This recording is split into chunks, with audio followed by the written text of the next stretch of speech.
the nicest of you guys and everything, and yet she was the one we thought was non-compliant. And I was saying, you see, it just alludes, to what we are saying, that even those you think, they are just not getting anything, don't give up. Just continue. We must just continue. So parenting never ends, and we must not, there's no retreat, there's no surrender. Let's go to the next session now.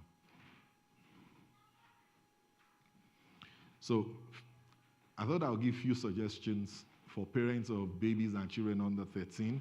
And like I said, remember, when we were planning for this session, we were thinking more in terms of, those with younger children, under 13s.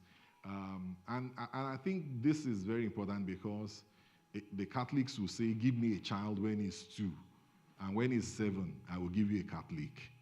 And these foundational ages are very important. As a matter of fact, if we get it right in that age bracket, later we can start relaxing a bit, even though, like I said, we are finding out it's not like that, but at least it will be easier than when we've not done anything. So just a few suggestions I want to give if you still have children in that age bracket, or maybe just about 13, 14, it will still apply.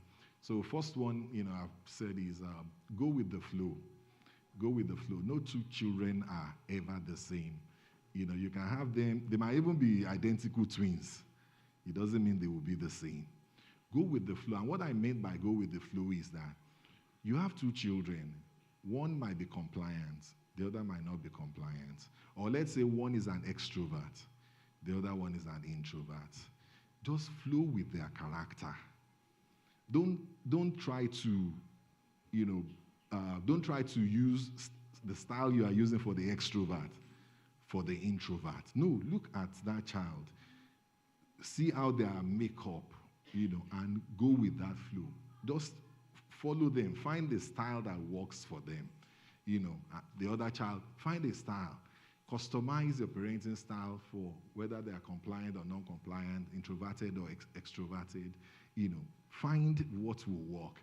Then accept your child the way God made him or her. There are qualities in your youngster that may not have been seen before. Find those qualities, cultivate them, and then give God time to make something beautiful in their little life.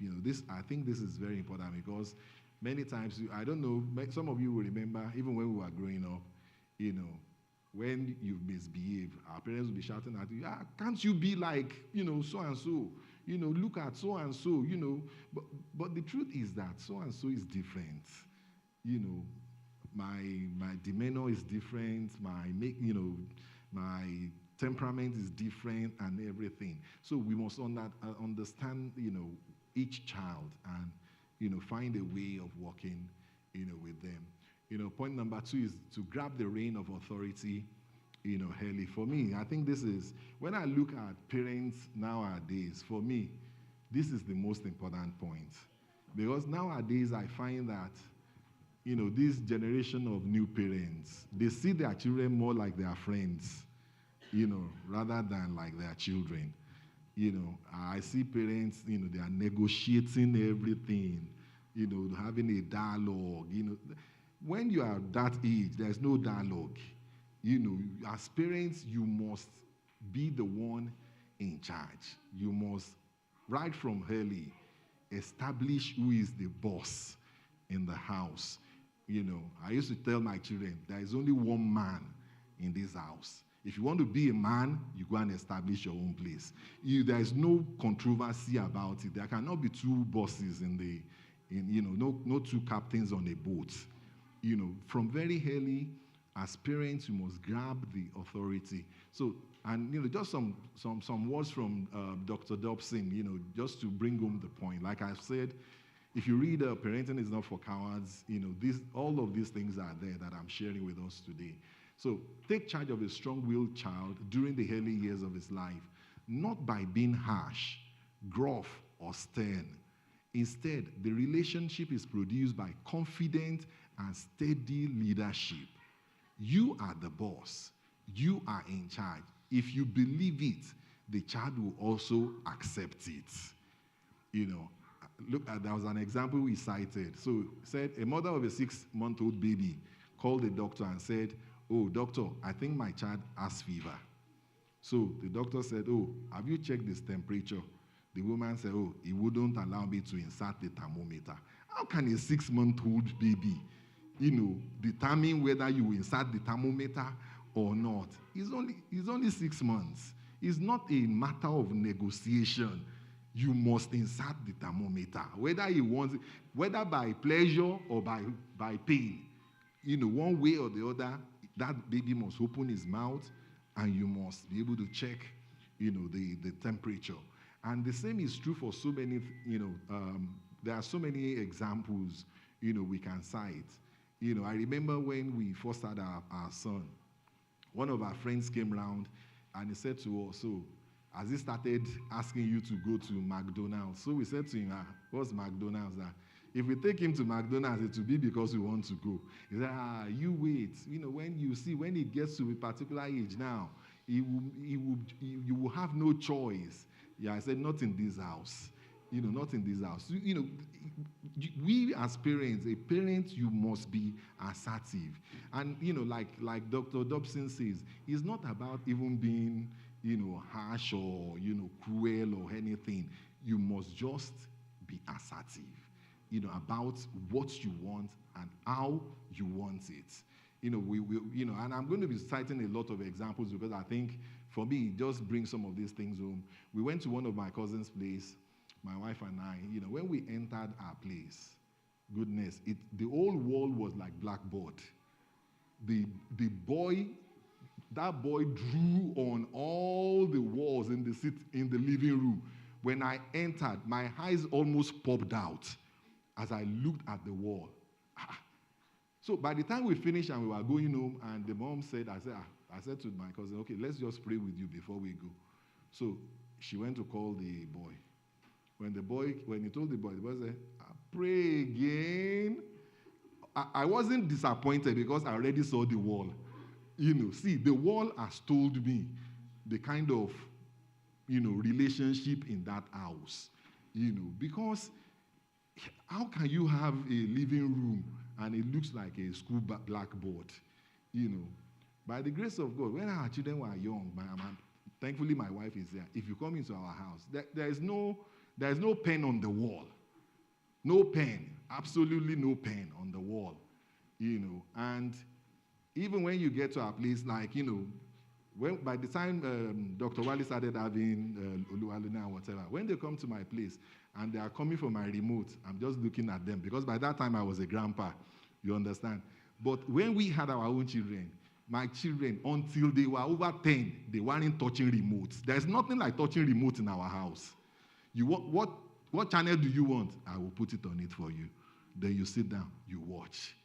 What do you want to? Okay, this whatever. I will put it for you. You watch. There is nothing like, you just grab it. We've gone to people's places and the children, where the adults are sitting down, they are watching you. They will just come, pick the remote in front of us, pew, and they will stand in front of the TV, and they will be controlling the whole thing. And we are all sitting down, we are watching. I'm thinking, who is in control here? Who is in control? So we must just let them know who is the boss. There is no negotiation about it. When our children were young, one of the things I hated, is have you seen children jumping on the sofa? Or jumping on the bed? I will have goose pimples. Because, you get in, the chair is for sitting. You sit. It's not a matter of whatever. When Ayobami was very small, it was the day of hi-fi. You see, is it hi-fi we used to call it? Those players that you just hi-fi. You just put it was just on the carpet. He was still very young. As he's crawling to it, and he puts his hand, I'll say, "Ayobami, don't. Don't." Once I say don't, he will want to try again. I say, "Don't." He will just put his hand down and walk away. Because he knows that if that hand should touch it, I will make him remember touching it. So right from when they are young, it's not a matter of negotiation. A lot of parents nowadays, I see, we come to church, children are just on their gadgets, just doing their own stuff, and the parents are sitting there, they can't take it from him, they can't do, they don't want to upset the child or whatever. They must know who is in control. In order to form the minds of children, the first thing to be done is to conquer the will and bring them into an obedient temper. This must proceed by slow degrees as they are able to bear it. But the subject of the will is a thing which must be done at once, and the sooner, the better. You can't leave, it was this same Dr. Dobson that said the story that there was a parent that called him one night. It was like maybe 2 a.m. and said, Pastor, please come and speak to my boy. And he asked him, the mother, that how old is he? And he said, is he 16 or 18? And the doctor said, I'm sorry, I'm not coming. You left it, like 14 years too late. So he said, so as you come now, and he will hit my head with a bat, a baseball bat. No, I'm not coming. See, the sooner we break that will, the better. And let's be honest with ourselves. We all were young ones. If I can have my way, I will have it as a young child. So the onus is not on the child. The onus is on the parents. And the sooner we break that will, the better. Again, I remember when Ayabang was young, someone said to us, when he gets to 2, he will start having terrible 2. I said, not in this house. There's no terrible 2. There's nothing like terrible 2. And both of our children, they never threw tantrums. Because the moment you try to throw that tantrum, before your bum gets to the floor, my hand will be there. So there is no tantrum. You only need to try it once. You get it. It ends the story. But if you don't do it at that small age, when they are like 14, you can't control them again. If you are not careful, they will be beating you instead of you beating them. So that the will must be broken from very early to bring them into obedience so that they know. And they say by neglecting timely correction, children will contract a stubbornness and obstinacy which is hardly ever after conquered, and never without using such severity as will be painful to both the parents and the child. So if you leave it until it's too late, what you will now have to do, it will hurt you, it will hurt the child. So the best thing is to let them get it, from when they are very young. Next slide, please. So a parent can overlook, and this one again, I want us to also note this. Even when we seek to discipline, this is very important. A parent can overlook childish follies and inadvertencies, but must never ignore willful transgressions. A parent should decide whether an undesirable behavior represents a direct challenge of his authority, and punishment should depend on that evaluation. So please note, the philosophy I'm recommending is not born out of harshness. It is conceived in love. Corporal punishment should be reserved specifically for moments of willful, deliberate, on-purpose defiance by a child who is old enough to understand what he is doing. These challenges to authorities will usually begin at approximately 15 months of age and should be met with loving firmness. A thump on the fingers or a single stinging slap on the upper legs will be sufficient to say, you must listen to when I tell you no. One of the things I find amusing is I see parents at times, they will say they are disciplined, or they are just giving that toddler a quick thing. And the way they touch them, even it's like eating them with a feather, they won't get it. That's the truth. If you must do it, then do it. They must feel it. The essence is that they feel it. You can't now be, it's like massaging their thigh and you say you are smacking them. No. If you must go down that route, but remember what this man is saying is that, a child, we must understand that a child will always be a child. So for example, maybe you have a lovely vase in your sitting room, and whilst they are playing they bump into the vase and it breaks. You don't need to smack them for that. Children are just being children. But when you say to her or to him, you finish playing, bend down and clear up the living room and tidy up, and they say, no, I'm not doing it. They should only say it once, not twice, not 3 times, and many times, we struggle with that because at times we are harsh with the things we should be lenient about. And then the child is not able to balance. As parents, we must balance what it is we are very strict on. I see a lot of parents, the things they should really be strict on, they won't be strict on it. They will now be fighting the child for minor things, when the child is just being, silly. Children will always be silly. That's why they are children. We don't need to quarrel with them over that. But when it comes to willful and deliberate challenge of authority, then we must, as parents, stand our ground.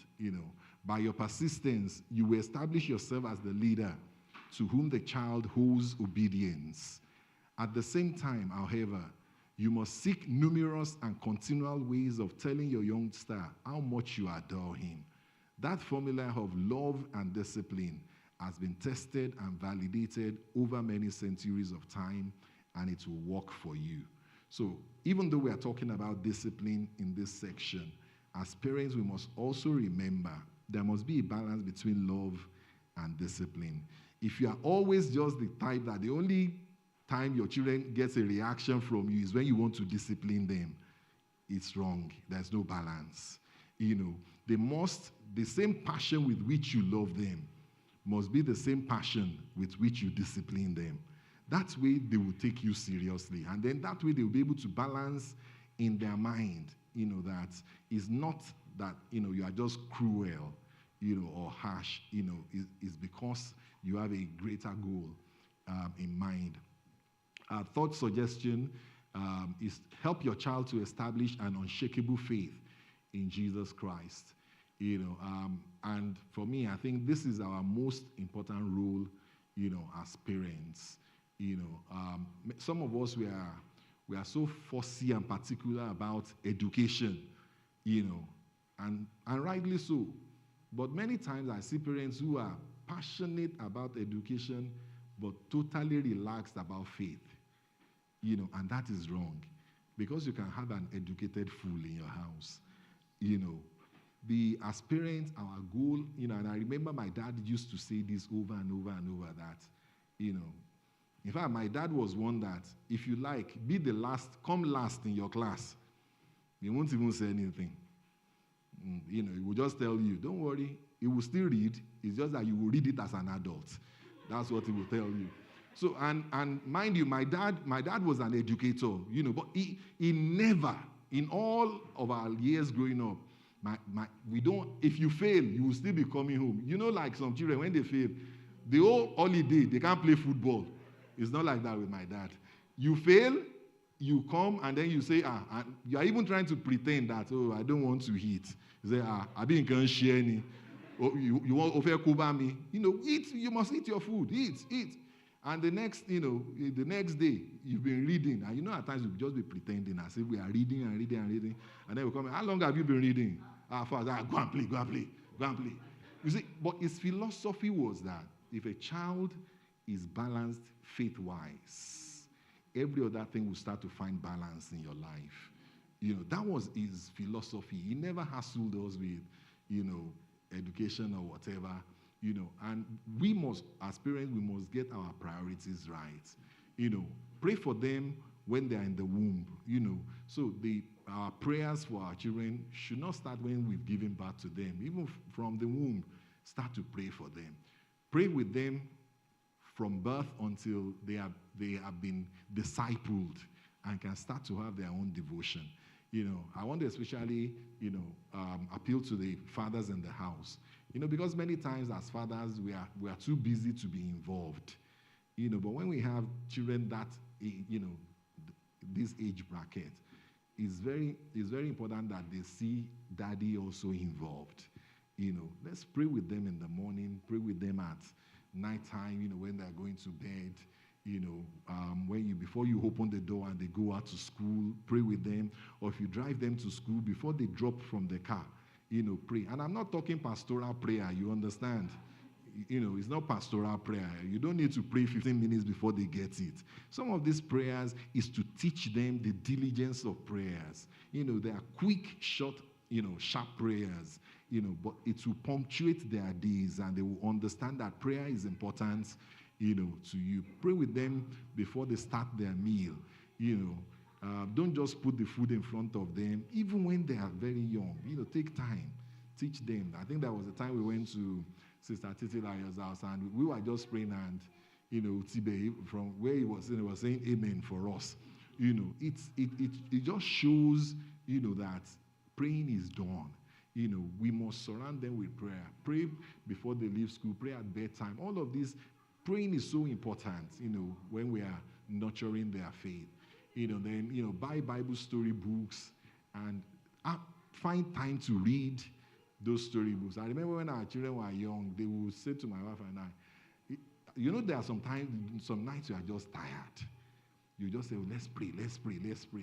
The mother say, you say, mommy or daddy, let's read a story. And I'm thinking of every excuse to navigate out of that read a story, because you read, they're asking questions, and all of those things. But you see, it's very important because we are setting an example before them and it is sinking in. So let's buy those story books, let's read with them, and then the other one I like is, pray over them when they are sleeping. I've had countless stories, parents, that their children will even be wayward and everything. This works even with children that are, in their adolescence or, young teens or older teens. At times you talk to them, they are not listening to you. But instead of fighting a talk battle, let them go to sleep. When they are sleeping, just go there and be raining prayer on them when they can't hear you. Put your hand upon their head. Rain prayers upon them. Or, before they come back from school, go into their room. Saturate the room, with your prayers. Let your prayers do for you what your nagging or your talking might not be able to do. There is never a time, if any phase in the life of our children, that we cannot conquer their stubbornness by prayer.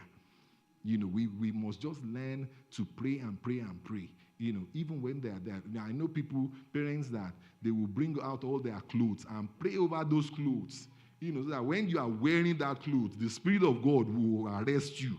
You pray into their clothes, pray into their, do the praying and let the prayer, walk, ahead of you. And then, provide them with godly examples. Our children will eventually make their own choices and set the course of their lives. But those decisions will be influenced by the foundations we have laid for them. Someone said, the footsteps a boy follows are the ones his father thought he covered up. So the little things that we think they don't see, they do see them. A good example I like to cite, I remember the first time we took our children home, and it was a Saturday, we went for a church program, and we didn't have water with us, so they were saying to me, Daddy, we're thirsty. So I called someone and said, please buy me Fanta, for them. So when I said, touch me, I said, but Daddy, we don't buy things on Sabbath. So I had to stop. And then I had to say to her, yes, you are right, and I'm wrong. I should have been prepared, making sure that there is water. But now you're thirsty. I don't have water. The only way I can satisfy your thirst is to be able to do that. You see, but the lesson I learned from it is that they are watching. They are watching. And many times, we think they don't see. But everything we are doing is a storybook for them. And that is why as parents, we must be careful. If you apply this principle, one of the dangers of this, and someone has said, you find so many stories that many young people who leave the church, if you trace some of the issue, it goes back to the parents. When you get home, the way you abuse the pastor, the way you talk about church members, the way you pull down everybody, and they are listening. So they are making up their own minds about all those people because you are picking members one after the other, talking about what they are not doing right and whatever. You will remember that when we were young, our parents would never discuss church in front of us. And you will never hear them talking about other people in front of us. If they sense we are around, they will say, oh, go to mommy so-and-so, go and do so-and-so, so that we are out of the way and they want to talk.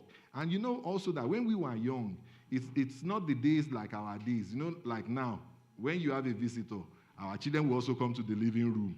In fact, if you are not careful, they will be talking more than you are talking, But in our days, if a visitor comes, you disappear. Until they go. When they are gone, you reappear. So, and in that sort of whatever, we didn't have clue of the hills of the church or hills of other families, which protected us. But in this new dispensation, we do all of these things and then we wonder why they are disaffectionate with the church. It's not them, it's us. We are the ones that are sowing those seeds in their minds and helping them to make a decision that their young mind is not capable of handling. As adults, we can handle those information, but they are young. They cannot handle those information. So we must be careful, that they are watching in all of these things. The next section is about power games. And I don't know, many of us versatile parents will know this. Power games begin in earnest when children are between age, 12 to 15 months of age. Some can start earlier. So if you've ever watched a very young child continue to reach for the electric plug or television knob while his mother shouts, no, no, you are beginning to see power play or power games in progress. And in all our homes, power games are always going on. Somebody told a story, there was a child psychologist who came and, to one church we were, and was telling a story that there was this young boy. He was out playing football with his friends, and his mom was calling from home, shouting his name. So the boy just continued talking. He was just talking. So his friend was like, but your mom's calling. He said, don't worry. When she's serious, there's a way she will sound. That's power games. As a matter of fact, someone said that the moment you start to shout, you've lost it. Once the child knows that you have to shout to get it, you've lost it. It's a power game. And as parents, we must understand, those power games. And when they are young, we must establish who is in charge of the game or who is in charge of the power in the house. But let's look at some power games, some common power games in our homes. First one, bedtime. As a minister, at times I call members and it's like 11 p.m. I'm hearing their children, they are still shouting behind them. And it's 11 p.m. The child is going to school the next day. They are still active. I'm not talking, that, they are waiting for prayer. No, they are still jumping up and going around, and it's past 11. Bedtime can be one of the earliest contests in our homes, and it starts from when the child is about 18 months. Early bedtimes for children can lead to numerous benefits, including improved physical and mental health, enhanced emotional regulation, better cognitive function. Studies suggest that consistent early bedtimes can positively impact gut health, emotional development, and overall well-being. Findings indicate that consistent early bedtime routine helps children to regulate their imagined emotions, which in turn has long-term benefits on their emotional and behavioral outcome. I mean, this is the day of Google. Just go on Google and read about the benefits of early bedtimes. But one of the basic power games in many homes is bedtime. Bedtime. And there are children, some children, they will first start by subtle negotiation. You tell them it's better. And say, oh, mommy, please, can I have just 5 minutes more? 5 minutes. And then once you start giving them those 5 minutes, next it will be, oh, let me just finish this game or this level. Let me finish this level. Before you know it, the bedtime that should be maybe 8 o'clock or 9 o'clock, before you know it, 11 o'clock, you are still negotiating, with going to bed.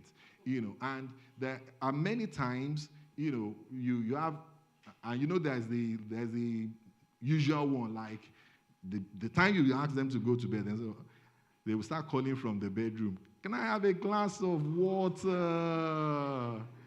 A glass of water, a child will do anything not to sleep. That's the truth.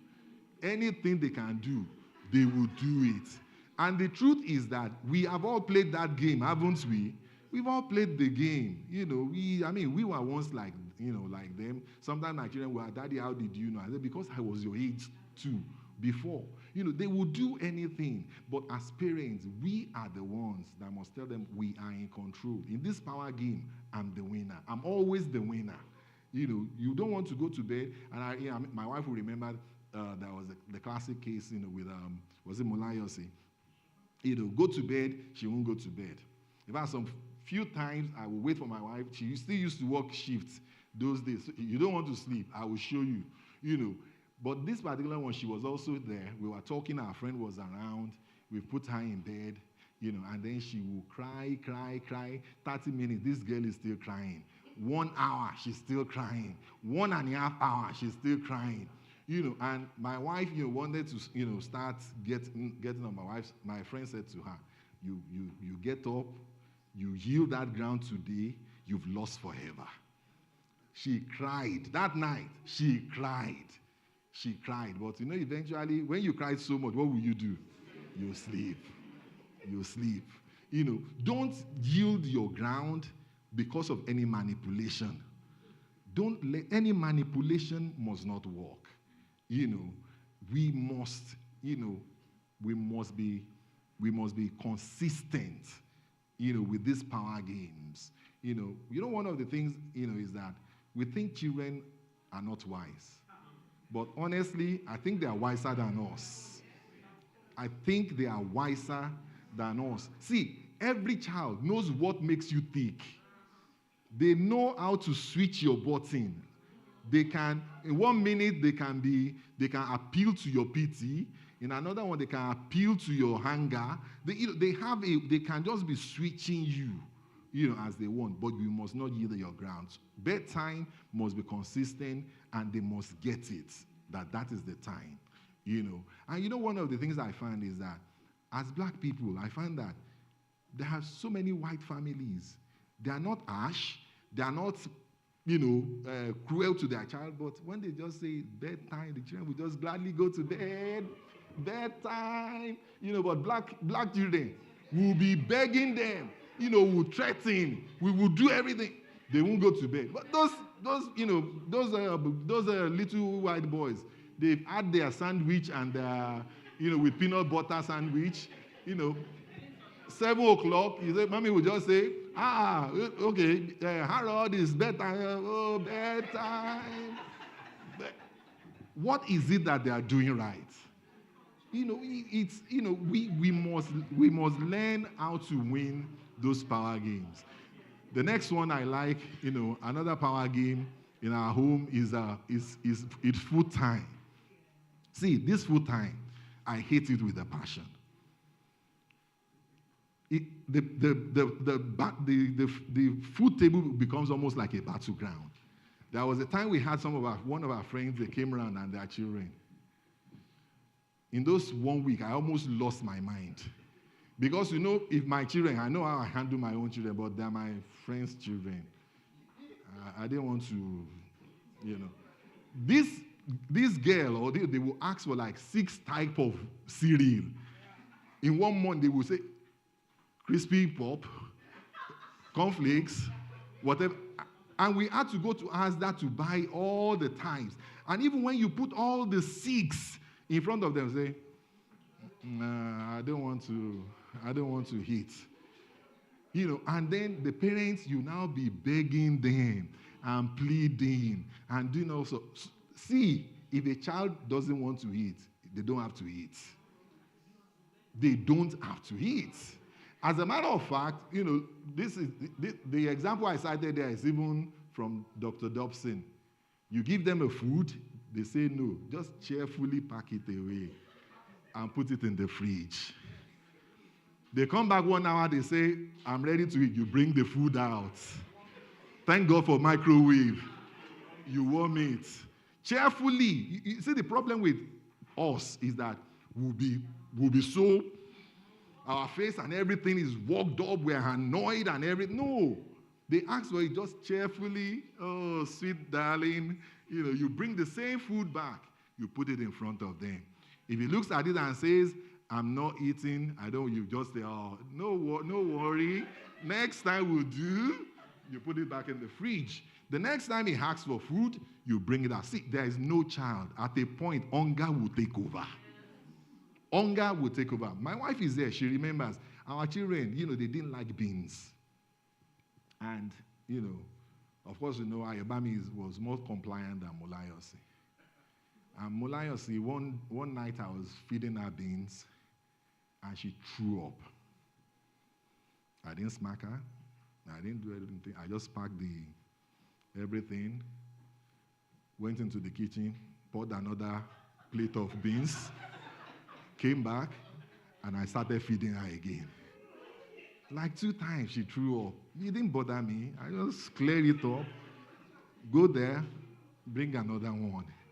See, the thing with children is that after a while, once you are consistent, they get the point. They won't try it. In our home, by the grace of God, until they left home, there is no cooking of 2 or 3 meals. Whatever we are eating as parents, you are eating. No one asks you whether you like it, you don't like it, you want it, you don't want it, you will rather, who cares? We are the ones working, we are the ones providing. Our parents will say, it's whatever we have that we give you. Your duty as the child is to eat. So you open that mouth and you eat. You eat. Sabbath mornings, when our children were young, in fact, in our homes, thank God, my wife and I, we've never begged any child to eat. Because if you don't want to eat, that's your choice. My role as the parent is to put the food in front of you. Your role is to eat it. See, let's not deceive ourselves. All this petting and whatever, do you know so many places where, let's not even go to Africa. Even in this country, there are so many families who can't afford food. That's the truth. They can't. No child should be petted to eat.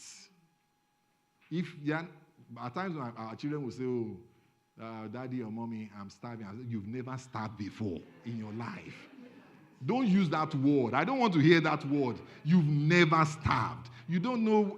Some of you will remember when we were in university, we do 001. In other words, you only eat supper. No breakfast, no lunch, you eat supper. And we are still full of life.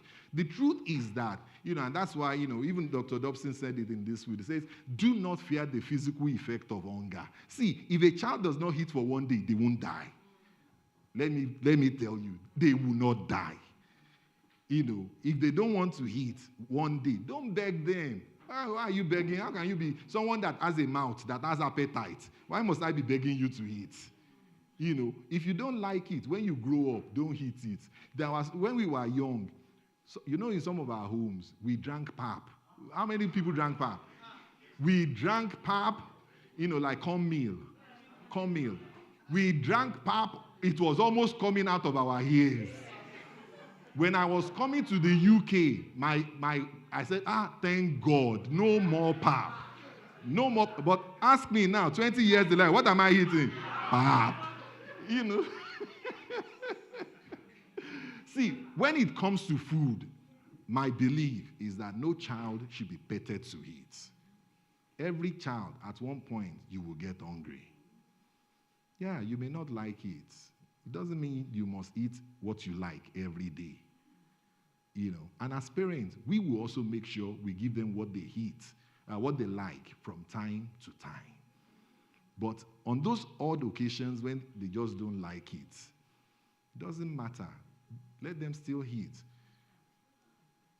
Even though I didn't like pap, hot pap, when I was young, but I hated cold pap. You understand, Echo? I know some people like the cold one, they don't like but me, I hated the cold pap. But Saturday evening in our whole house, it was standard. It will always be cold pap. Because in Saturday morning, they will have given you the best meal because it's Saturday. Saturday afternoon, they will have given you the best meal. It's rice, and dodo and whatever. But once the Sabbath, once you have Vespa, they will just bring out the cold egg. But as much as we didn't like it, my mom would say, you stand there and you eat it. So you know what we used to do? I would take a fork, I would squash everything, put water in it, I would just open my mouth.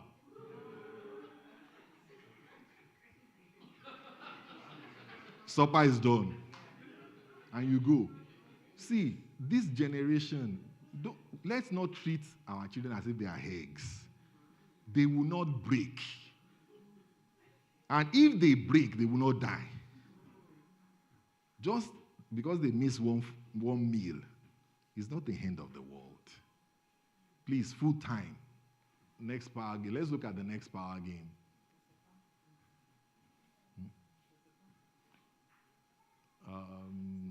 Also do not permit snacking and substituting sweets for nutritious foods.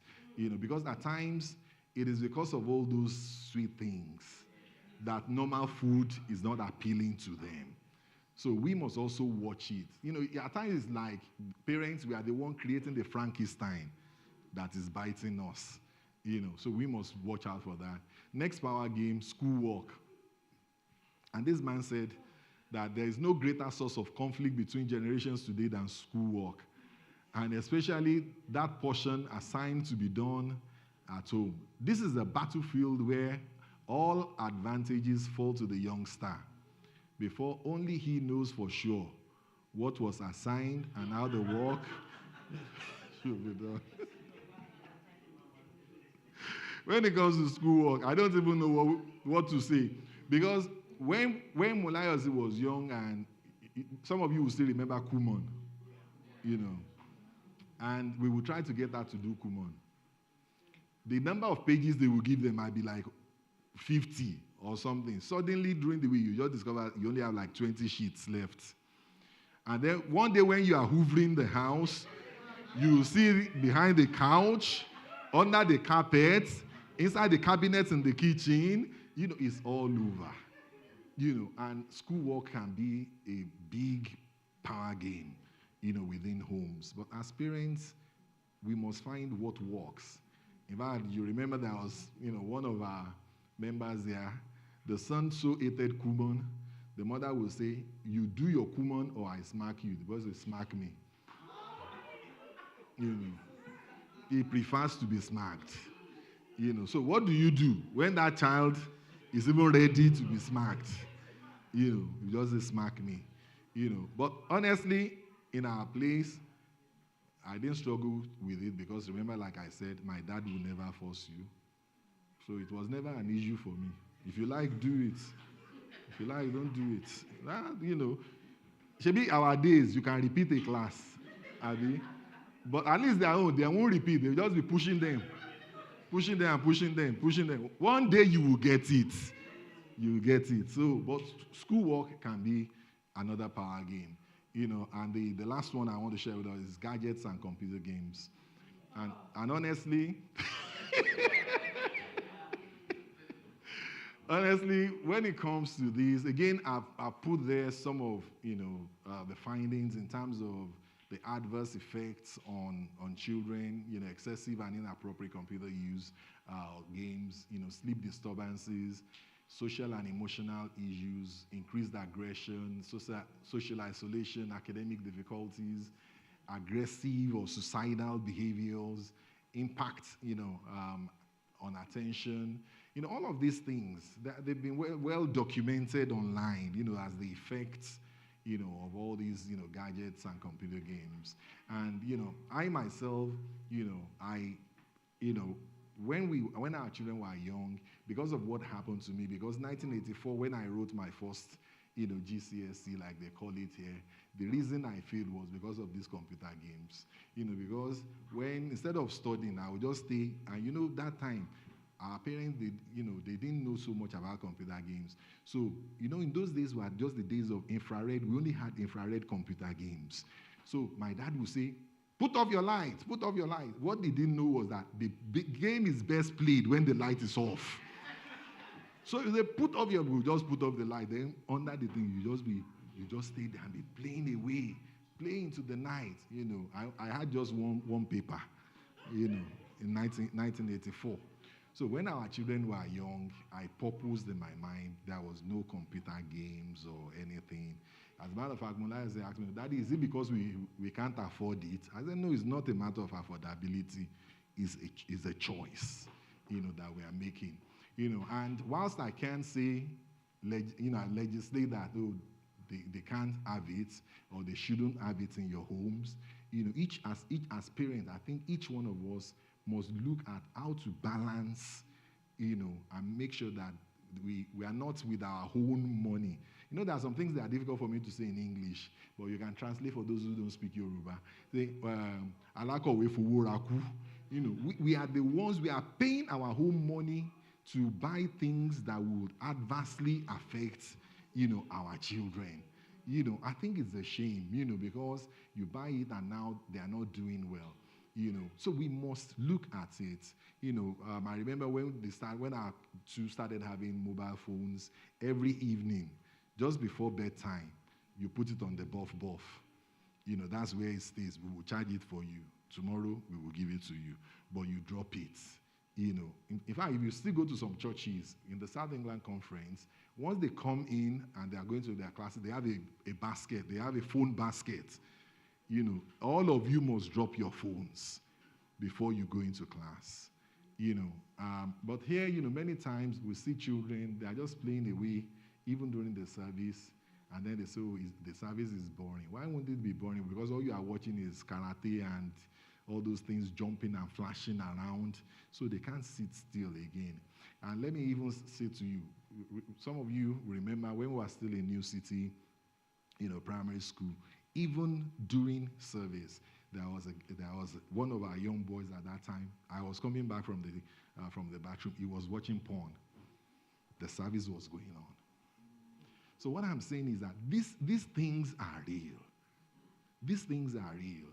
Elder Bolaji still saw the same thing in Nigeria that we just returned from. So the onus is on us as the parents to make sure we regulate how they use these things. Some of us, what I find in our generation is that we think if we don't pamper them, we are not showing them love. But pampering is not love. I'm sorry. And even if you ask those children, they will rather have you sit down with them 10 minutes and have meaningful, communication than for them to play 1 hour on their game. Let's really get our priorities right. These power games, let's find a way of managing them so that they are not affecting our children for eternity. Many of them learn how to swear and whatever. You are not swearing at home, but from all those games, they're swearing, they're doing all of those things. There have been stories of, older children hurting their younger ones, because of, computer games. All of these things, because they are obsessive and possessive. If one is not careful, they can have terrible effect. And I don't know how many of you have also had, they've also discovered that some of these games they play, there is an underlay. that the Satanists are now using. There's an underlay. So even though what they are seeing, on the surface doesn't look devilish, but behind it, there's some of those things, there's a way they do it, and your subconscious will take it in, even though it's not showing in the direct pictures. I don't know if some of you have seen some of these pictures they will send to you on WhatsApp. If you look at it, it looks like a man. And then you look closely, you see that it's a canoe, like a riverside, and whatever, depending on how you look at it. Some of the computer games are like that. What you see, if you just look at it outrightly, is something else. But when you take it in, it's totally different.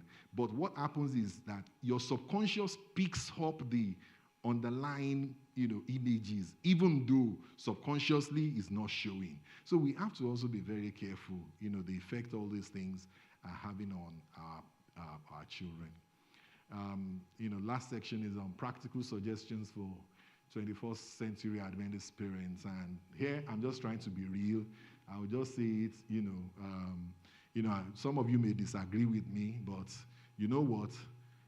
The Bible says, train your child and you will have rest. If you don't take some of the suggestions, you will just be doing everything. God, help us that one day you don't drop down, And those children, God help us that something happens to us, they will continue their life. They will survive. Nothing will happen to them. I always say, my child, my child, my child, my child, my child. We are just deceiving ourselves. When I look at our house now, there's nobody at home. My child, they might not call 1 week.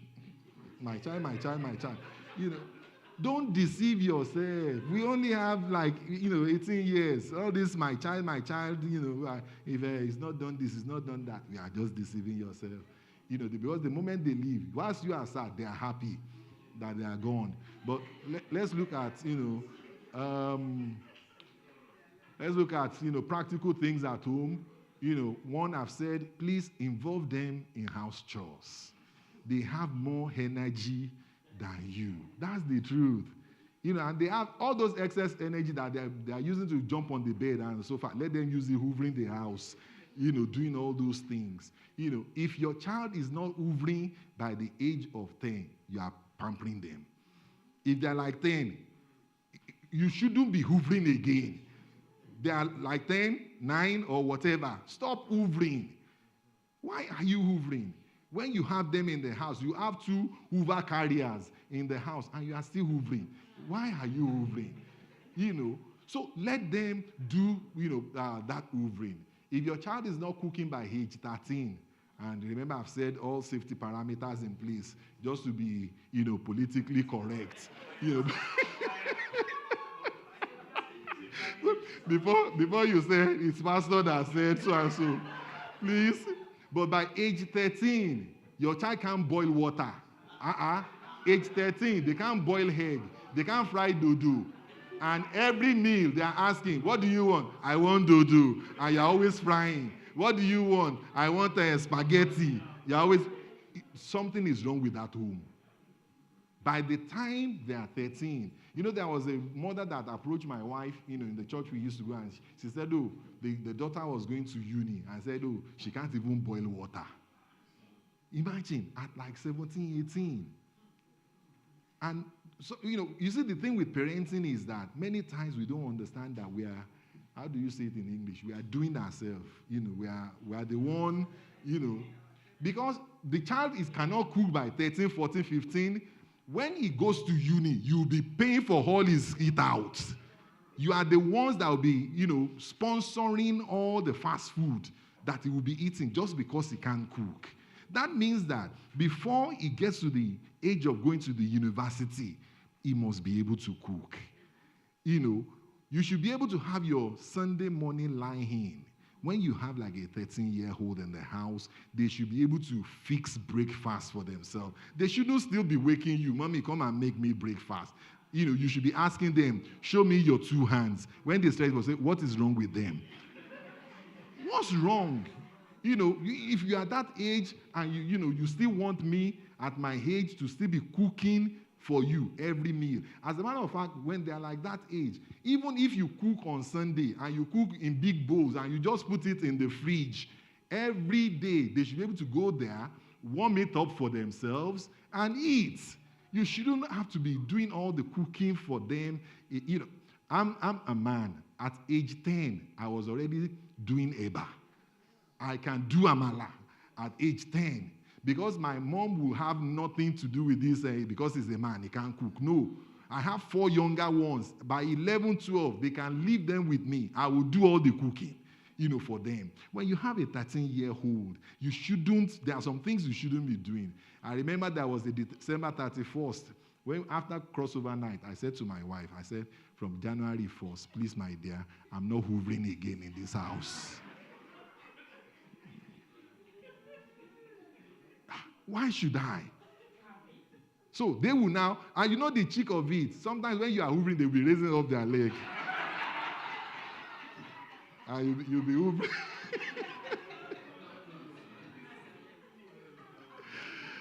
God have mercy. The next one, your child should know how to lay his bed when he gets up. Please, parents, especially if you have a son, make sure your son knows how to lay his bed. Don't let him become a liability for his wife, later on. When they get up from their bed, you slept on it, you lay it. And it's not a matter of, I'm coming to lay it. No, there's no coming. As you are waking up, you say your prayer, you lay your bed. You can't go to school without laying that bed. That's why they say, as you lay your bed, so you lie on it. So, when they wake up, even from when they are young, let them start learning. It teaches them discipline, knowing this is how things should work. Insist on it. Let them do it.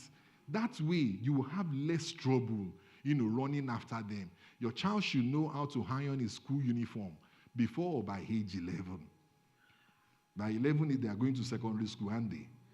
How can you have an 11-year-old child and you are still waking up every day ironing their clothes for them?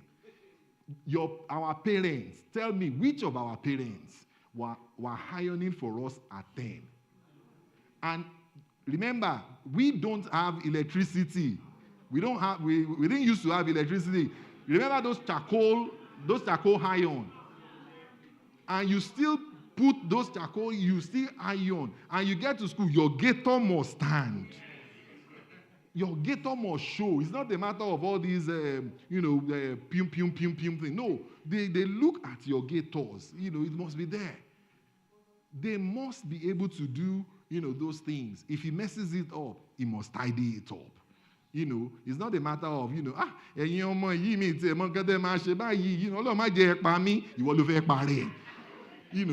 they messes it up, let them clear it up. If they have the power or the energy to mess it up, they must have the energy to clean up after it. Eating out is a privilege, not an obligation. No child can say to me, oh, we must eat out. What's must? In our house, my wife knows. When do we go out to eat? Bad days. When is bad day? Is it your bad day today? Let's go out. We go out. In fact, when they were young, we used to go to Global One because the celebrant won't have to pay. So, and in our house, Molayose and I, we have the same bad day. So it's 2 for the price of 1.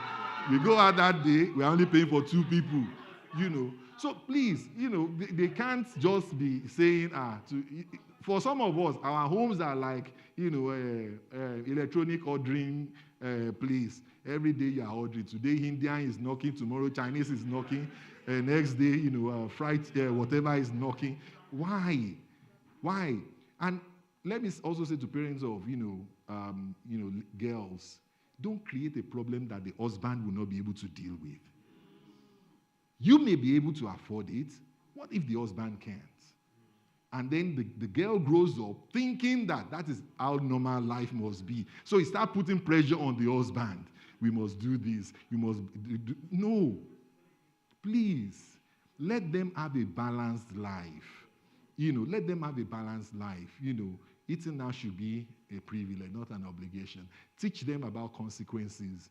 and responsibilities. Each child should know what they are responsible for and know what the consequences of not meeting their responsibilities. When our children were young, one week, one will hoover the house. That week, the other one will do the wash the plates. Next week, you swap over. And it's interesting to watch in our place because Ayobami, even once you are having your supper, he will just sit in front of you. He's waiting for you. The moment you finish, he will just grab the plates. 5-10 minutes later, the plates are, everything is what you dry everywhere, But you wait for the week, Mulayos is washing the plates. You'll be pleading. Mommy, I'll do it before I go to school, whatever. You see, but they all knew what their responsibilities were. And in the house, let them know what their responsibilities were. There was a stage my wife had to say to them, each one, just keep your own laundry basket. Keep your own laundry basket. So when it's laundry day, bring your own thing. Put it in the washer. Wash it. None of these, spoon feeding them and doing everything for them. They must know about consequences. If you don't wash your uniform and iron it, on Monday morning, you wear the dirty one. It doesn't bother me. You just go to school dirty. Going one day dirty. Maybe when you see other people in their clean uniform, when you come back, it will remind you to clean your uniform. Make their evening devotion times to learn memory verses. Catch up on their days and bond with them. Some of you will still remember when we were young, when we have 13 Sabbaths. Some of us used to read like 13 memory verses. The old memory verses for the quarter, we will have learnt them. But parents today, let's ask ourselves, some of our children, they don't even know what's in John 3:16. Talk less of Psalm 1. What's Psalm 1? We owe them a duty of care to make sure they can learn some of these things. And you look at us, some of those things we learned then. Some of us, we've not learned any new one. It's those ones that we learned that we still remember. So now imagine when they are not learning anything, what would they remember? And we've made it worse because now they will say, oh, it's electronic Bible. So they don't know where Genesis is or where Revelation is. Please, let's take some time to bring back some of these primitive godliness things so that our children can be better off. Then I've said, make Sabbath special for them. Friday evenings, let it be the family time. Sit down, watch, gospel music or watch a Christian movie. Sit down, just have a family time, talk, sing together, create it. You see, because at times what I find is our children, they don't have passion for coming to church because they think church is all about boring thing and Sabbath is about don't do this, don't do that, don't do this.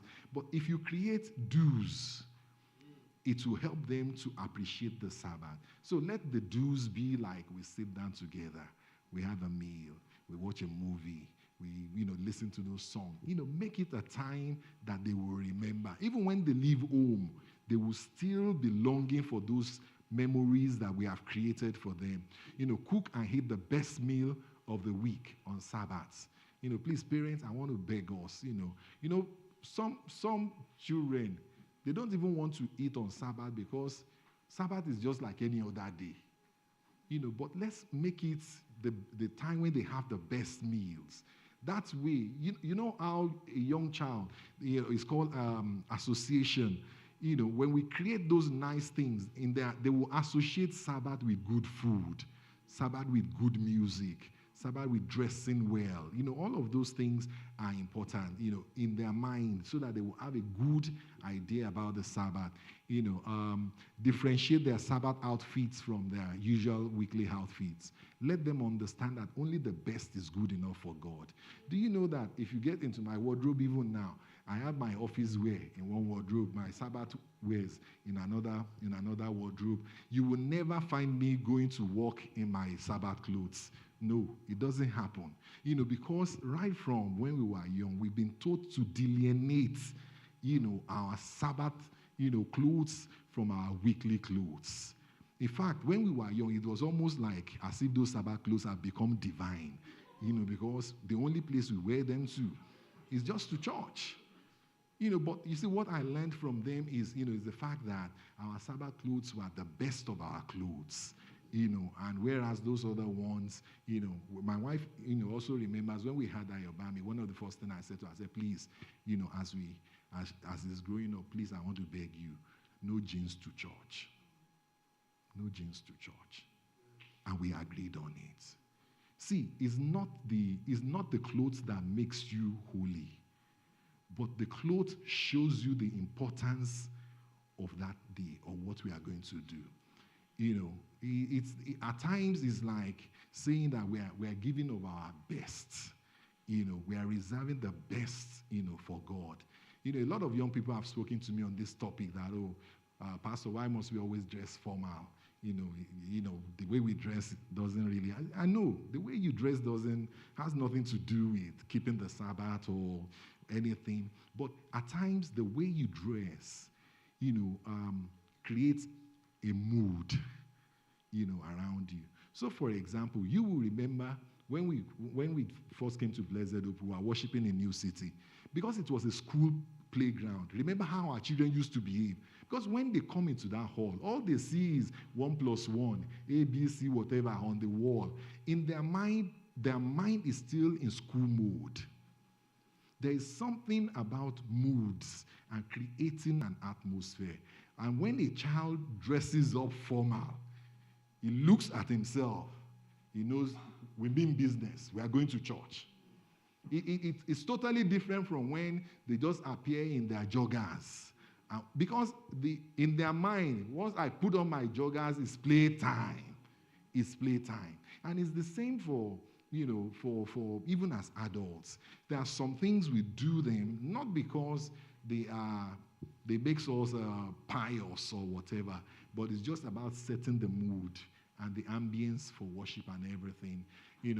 Ensure that our children are personally groomed, for Sabbath. I remember when our children were young, my wife, when she went on Friday evenings, both of them will come, they will line up, we will check their fingernails, check their toenails, the boy, we will make sure the hair is cut, the girl, the hair is weaved, everything.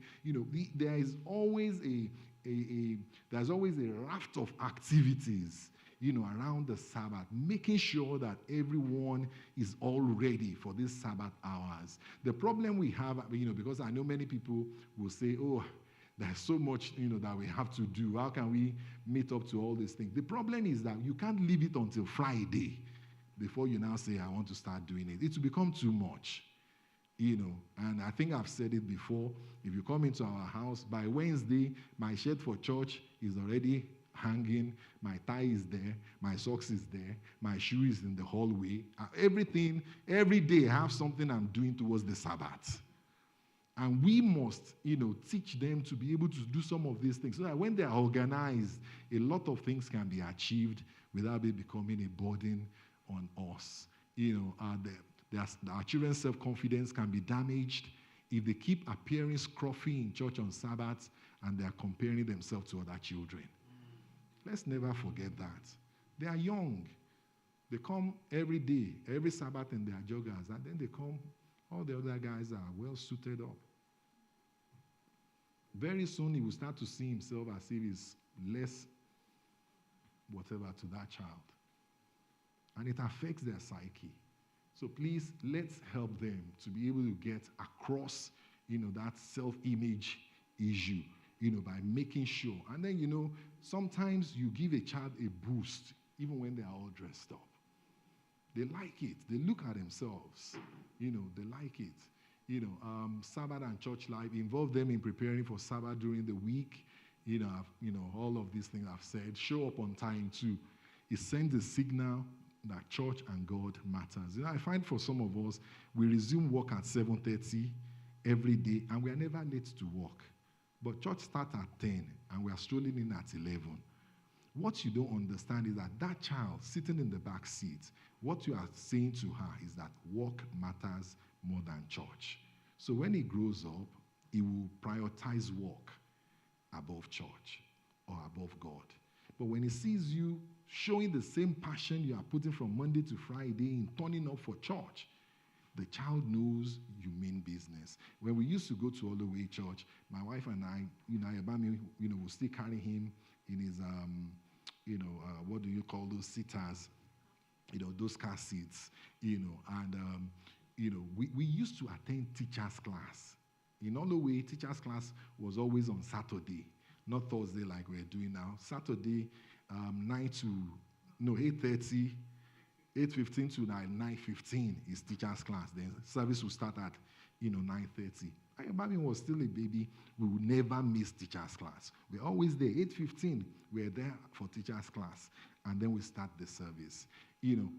We finish. We are there. At times we are in church until like 11. We are still there. Doing different things and whatever. See, but the signal is that they will understand that these things matters to daddy and mommy. And it will start to matter to them too. Then buy them a Bible and make sure that they take it, with them to church. I'm not a proponent of all these, let them just use electronic Bible. Because even as adults, when I'm studying and I'm using my Bible, different adverts are flashing up. And many times, even as self-disciplined as I want to be, at times I'm tempted to look at those things. But let them, have their own Bibles. Let them appear in church with it. Sit with them as they are calling the Bible from the front. Be helping them to, say, no, Revelation is not there. It's that place. Help them. Let them develop, an appetite, for those things, and it will set them off on a good trajectory, when they grow up. Unless there is a specific justification, their mobile phones and gadgets should stay at home. If they have a Bible that they will use, they have a hymnal, why should they have their phones with them? Some don't only just bring their phone, they even bring their charger. So they're even using church money, to fund those things, that they are doing. Why do they need their phones in church? And some of us, even if the deacon should say, put your phone there until we go and fight with the deacon. So nobody is talking. Please, let them learn how to spend time away from their mobile phones and their gadgets. It won't do anything, to them. When they are young, let them sit with you during the service. Teach them to open their Bible. Insist that they close their eyes for prayers and that they are reverent in church. It's not a child's fault for opening his eyes during the prayer. If I were a child, I would open my eyes. After all, what do I see when I close my eyes? But it's the parent's duty to let me know that I need to close my eyes. I think I've said it before, if it's prayer time and you have a young child, put them on your lap and hold them and make sure that, they are stuck there. Not that whilst you are closing your eyes, the child will suddenly stand up and say, I'm going to the toilet. And prayer is being on. And the way we sit here, they are telling everybody, please, I'm going to the toilet. So imagine from where you are sitting in the middle of the road, 6 or 7 people have to open their eyes, so that they can go to toilet. Please, some of these things we can learn, to manage them as parents. And that child will soon get the picture that this thing is serious business for daddy and mommy. And then, remember what our parents used to do? Ask them what they learned in church, when service is over.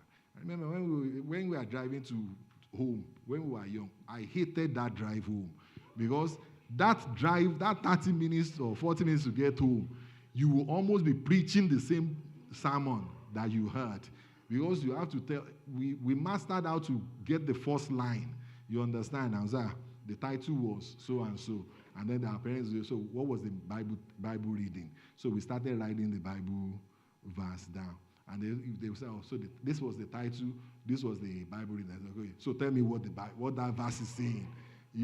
So let's challenge them to be a better version of themselves, and so that they will also know that these things really matter. And the last, thing I want to talk about is the cultural perspective. I am a firm believer that when Deuteronomy 6 says, teach them all these things, it's not just talking about spiritual things. It's also talking of the things that make us who we are, as a people. So if you have a second language, please let them learn, your second language. There is no definitive limit on how many languages a child can learn. But research suggests that they can handle and even master multiple languages. A child can learn and process up to at least 5 languages. So even if you and your wife speak different languages, let them learn it. They will get English in school. Let them learn that language. There are times you go out and you don't want to tell them off, in English. You can switch to your language and you can. At times, when we go out, my wife and we just be, I know Enshemi, the moment they hear, and, we'll still be laughing. Nobody will know. I'll just, we'll just be laughing. But they understand what we're saying. But imagine if you now, if they don't know, how do you get them? And there's something about languages and culture. It gives a child, you know who you are. There was a day Molansi and I went somewhere, and one child was misbehaving, and the child was talking somehow to the parent. And Molansi said to me, omo yen baje, So, and I was saying that the truth is that, in Yoruba, because we could speak Yoruba, if you have someone who is like 3 years older than you and you are calling him brother or something, it's difficult to say brother, or it's difficult because you can process it. It's like, in this language, some of these children who will say to their parents, daddy, don't be silly, or mommy, don't be silly. If you understand Yoruba, you can't process it. You can't process it that daddy, don't be silly. What's that? How do you process it in Yoruba? Are you going to say, daddy, or am I running now, daddy? How do you process it? It won't even occur to you. And that is why it's important that they know our language, because our language has put, barriers in place for respect, so that way they learn, those things. Let them know who they are culturally. It was when I got to this country, I started meeting young people. You say, where are you from? They will say, my parents are from Jamaica, but I'm British. I said to one guy that came somewhere I was working before, he said, my parents are Jamaicans and I'm British. I said, no, you are not. You are a Jamaican. If your parents are Jamaicans, you are Jamaican. Why will you be a British, when your parents are Jamaicans? But our children must know who they are culturally. I find that one of the greatest tragedy of this generation is that our young people are losing their sense of identity. They can't call themselves this or that. And I don't know, if you follow the trend in America, you find some of those, enslaved guys. Many of them are going back to Africa to discover who they truly are. It will be a tragedy if those of us who know who we are, we now lose our identity. Or our children, many of us are first generation migrants. Our children must not lose their identity. They must know who they are culturally. They must not deceive themselves, because one day, when they are claiming it, these people will tell them, no, you are, have you not heard when somebody does, when a black man does well, they'll say, oh, the British athletes just won the pentatonics or whatever. But when they messes up, they say, what would they say? The Nigerian born, whatever. Please don't deceive yourself. Let our children, let them know who they are. They must be able to hold their head up, high, wherever they are, knowing who they are, culturally. Teach them to eat your local delicacies, from when they are young. Don't wait until they are 50 and you now bring them, Begiri, they won't know now, and it's not their fault. But, you can develop their palates. When they are one, you're already putting the ewedu in their tongue. You see Nigerian kids, the pepper that will make an adult to cough, from when they are like 1 year, just they put it in their lips. By the time they are 13, that pepper is child's play, to them. You can't blame them for what you have not taught them. Some of us, we want to force it on them where we now go outside. But you are not doing it at home. It's like if at home you are not demanding that your child prostrate, you now get to your cousin's place or your uncle's place in London, and I say, Dobale koki uncle, it's too late. The boy will just be looking at you, going, Doba what? What's Doba? If you are not insisting on it at home, don't embarrass them outside. Just let them know you are not doing it in your place. But teach them. Our children, they know. And I think I've said it, in church many times. You wake up in the morning, my children know there's no English, anything. You wake up, the boy, you prostrate, the girl, you kneel down. If you greet me without doing, I'll just be looking at you as if I didn't hear you. And then they will realize we've not done it. Then they will do it. After that, we can do whatever, hugging or whatever. But the first thing, as a Nigerian young person, you wake up, you kneel down. Even at my age, if I go home and I see some of our grandparents, I must still do it. It's nothing, anything. We were in Holloway, one of our Nigerian, elderly babas, one day in the foyer in Holloway, we finished service and I said to Mulayosi, kneel down and greet grandpa. And she was just standing there looking at me. I said the first time, I said, kneel down and greet grandpa. She was still looking at me. I just bent and gave her a whack on her bum. Immediately she went down, pew, and grandpa was saying, don't mind, daddy, ejek in mind. It was right in the foyer. People were there. I didn't care. The truth is that, this is what you do at home. Why will you get out? I will now be pretending as if you don't understand, what we are saying. No, our children, we've told them, the moment, this is what we told them when they were young. The moment you are coming from school and you put the key in the door, you are entering Nigeria. Once you are turning that key, you are going into Nigeria. Every other thing on the street is breathing. But from the door inside is Nigeria. So forget all these, whatever thing, but, encourage them to wear their traditional outfits and, give them a community. I can't overemphasize this. It takes a village to raise a child. I thank God. One of the things I thank God for was that we came to Blessed Hope Church. Because when we came here, our children finally understood. And I remember when we were still at New City, you come in the morning, like 10 children are prostrating on the floor, all waiting for you to say before they get up. All the girls are kneeling down. Then our children understood that we weren't just making life, difficult for them. This was, this is who we are. They need a community. You can't remove a child from his community and expect that he will have a balanced life. They must have a community. I pray that as we do all of these things, that the Lord will bless us.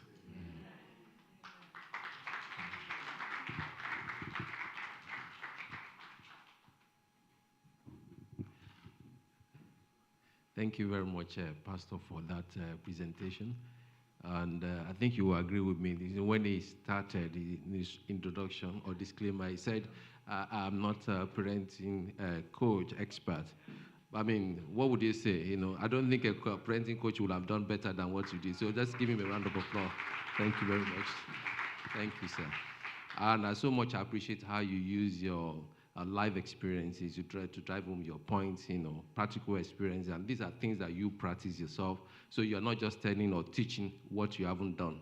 So I do appreciate that. So I'm just going to open the floor now for questions. And if we have our mommies, our daddies in the house too, if they want to make any contribution, yeah, the floor is open. Yeah, I can see Elder Darizan. Yeah. Thank you. Thank you, Pastor. Pastor, you did very well.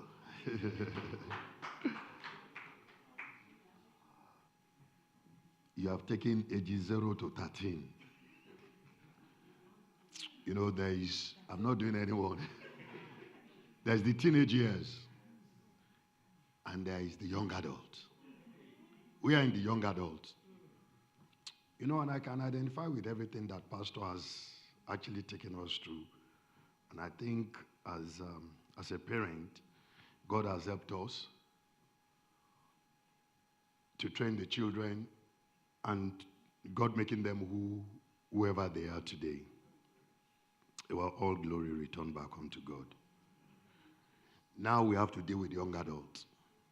And so some of these things that we have trained them to do, there are some things now that are becoming issues within the house. Okay, you've got 3 young adults, 2 parents, everybody having different meals now to eat in the house. You know, if my wife cooks the food, everybody will eat. But when they cook theirs, it is for them alone. When they buy, it is for them alone. And that can become an issue in the house. You know, recently, my big sister, Chineke Faole, made a book called The Immigration Gap. And I would like each and one of the parents here that have young adults, you need to go and read that book. It will help you, especially for us who are migrants, and how to deal with our children in this generation now. There are issues. But what I'm trying to say is, whilst even most of our young children here are listening with rapt attention to what Pastor is presenting, which is very good for them, you know, at least some parents can identify with what Pastor has said. You know, the ages of the teenage years, if a child is trained before they get to the teenage years, you probably don't have too much of this problem. But when they are young adults, Pastor, you know, you said something. If they children are out of their house, you know, it's a lesser problem when they become young adults. But when you tell children now that they should be saving even to buy a house, the next thing they say to you is, are you driving us away from the house? But you see, the truth is, they still have to leave. And I keep on saying to my wife every day, I can't wait for these children to leave the house. You know, because, you know, 5 people is not easy. I'm telling you, 5 adults. You know, 5 adults. There's no way there will be conflict. You know, and the only way really is if people can just take, you know, responsibility. You know, we have two senior ones, and we said, 2 of you can just go and rent a 2-bedroom apartment. But children don't want to take that responsibility. They were even saying to me that me alone working is enough for the family. How? I want to retire. I want to retire, Daddy. I've even done more than enough. You know, Pastor was saying something. It got to a stage, I had to go and buy laundry basket for each person. The only person's clothes I wash is my wife's. Because you see, because you just kill yourself. You can't do everything. But thank God the children comply. People do things. People wash, even though that's always a problem. You are washing with running water. We will go to the village river to go and fetch the water. The water must first of all be clear. The debris will be at the bottom of the bucket before you start washing. And you dare not wash the debris. I mean, mommy, am I saying the right thing, man? You have to make sure the water settles and then you wash. Water is running. And people still have problem washing their plates. And children, you know, even our young adults, they will tell you, I will do it. I will do it. And they never get it done. But when they want something, they want it done immediately for them. So what I just want to say is, for us who are raising, because for those of us who are in this age bracket that Pastor has really talked about, you will get to this stage of teenage, the children will get to the teenage years, and they'll be young adults. But we need to start preparing for that stage now. If we don't train those children now, when they become young adults, like Pastor said, you will tell them things, they'll just look at you and walk away. And it will break your heart. Because we are migrants. We will go back home. We won't die here in Jesus' name. If by choice, some of us still wants to stay, that's fine. And, you know, when you even tell your children you are going back home, they'll ask you, are you not coming back? We say, we'll come back. What do we do to this house we are staying in. We are thinking maybe we should sell it and take our money to Nigeria. So when you come back, where do you want to stay? In your house. Is that your home?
Two or three questions as well.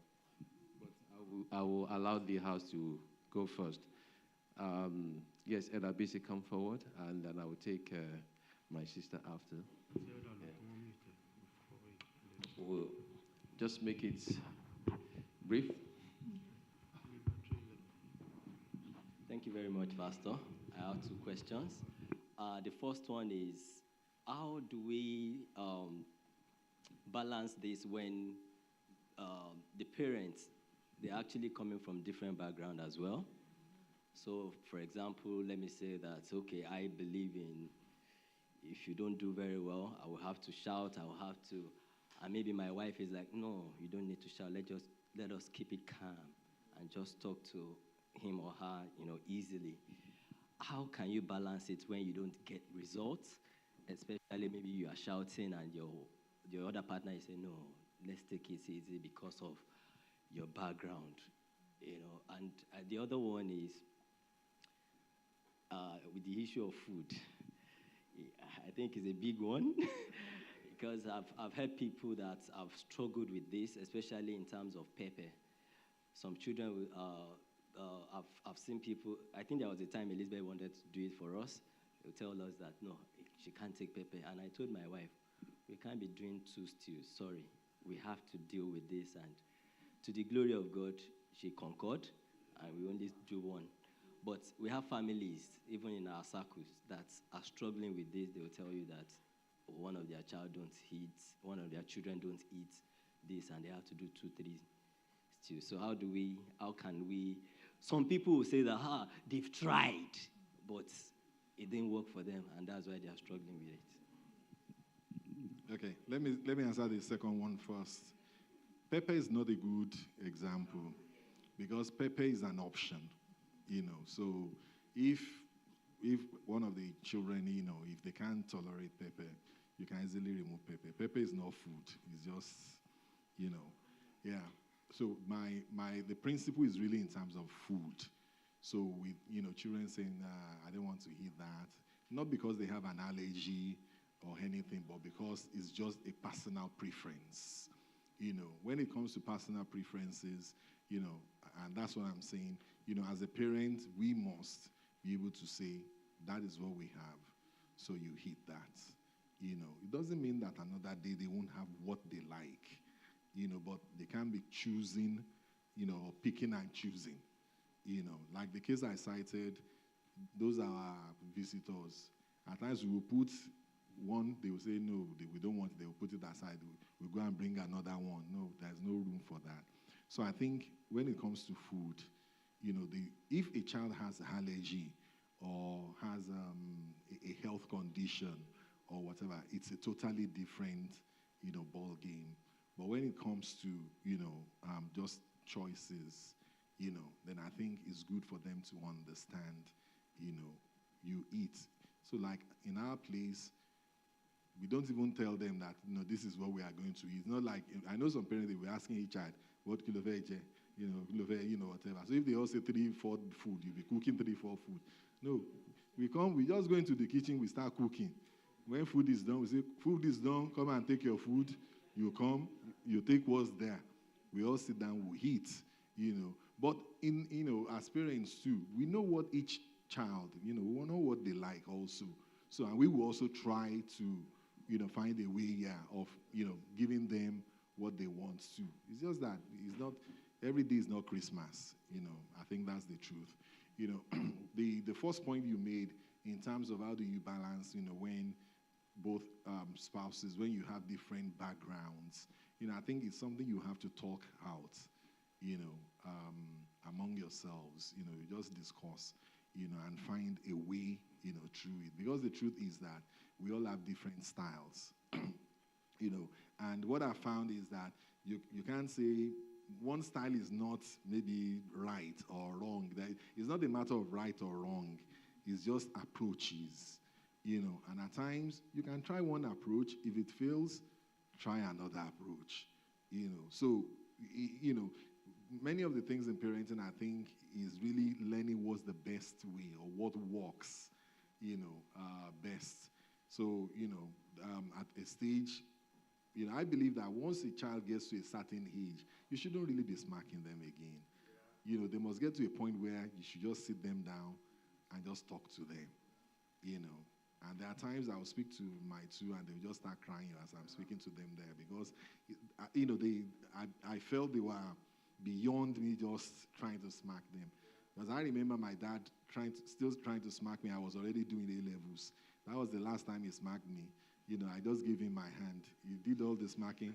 I pocketed it and I was walking away. And then he just learned, this guy, there's no point. And that's why even with all this corporal punishment and everything, if you overdo it, the child will just develop thick skin, to it. So it's always good to know, to watch your approach, and where there are differences, discuss between the two of you, find an agreement. The only thing I would like to say is please don't start debating in front of the children. If you must do the debate, do it behind doors. There are times I've overreacted, and my wife would just wait, and then when we're in the bedroom, she would say, I felt the way you handled that thing was, too much, and then, we'll adjust, So, like I said, they don't come with manuals. We will just have to find the best way, to deal with them. Thank you, Pastor. Just to add quickly to what Pastor said, I just want to use my own experience as well. As you know, my wife is from Trinidad. And at home, I think I'm the one that shouts. I do shout. She's much calmer. And I've learned over the years now that shouting, it doesn't work. Because even the children, as they grow older, we had that discussion that when you shout, you think it works, but it doesn't. But, talk to me and, how you want it done. And I noticed that it's actually working, I think it's about understanding the learning styles.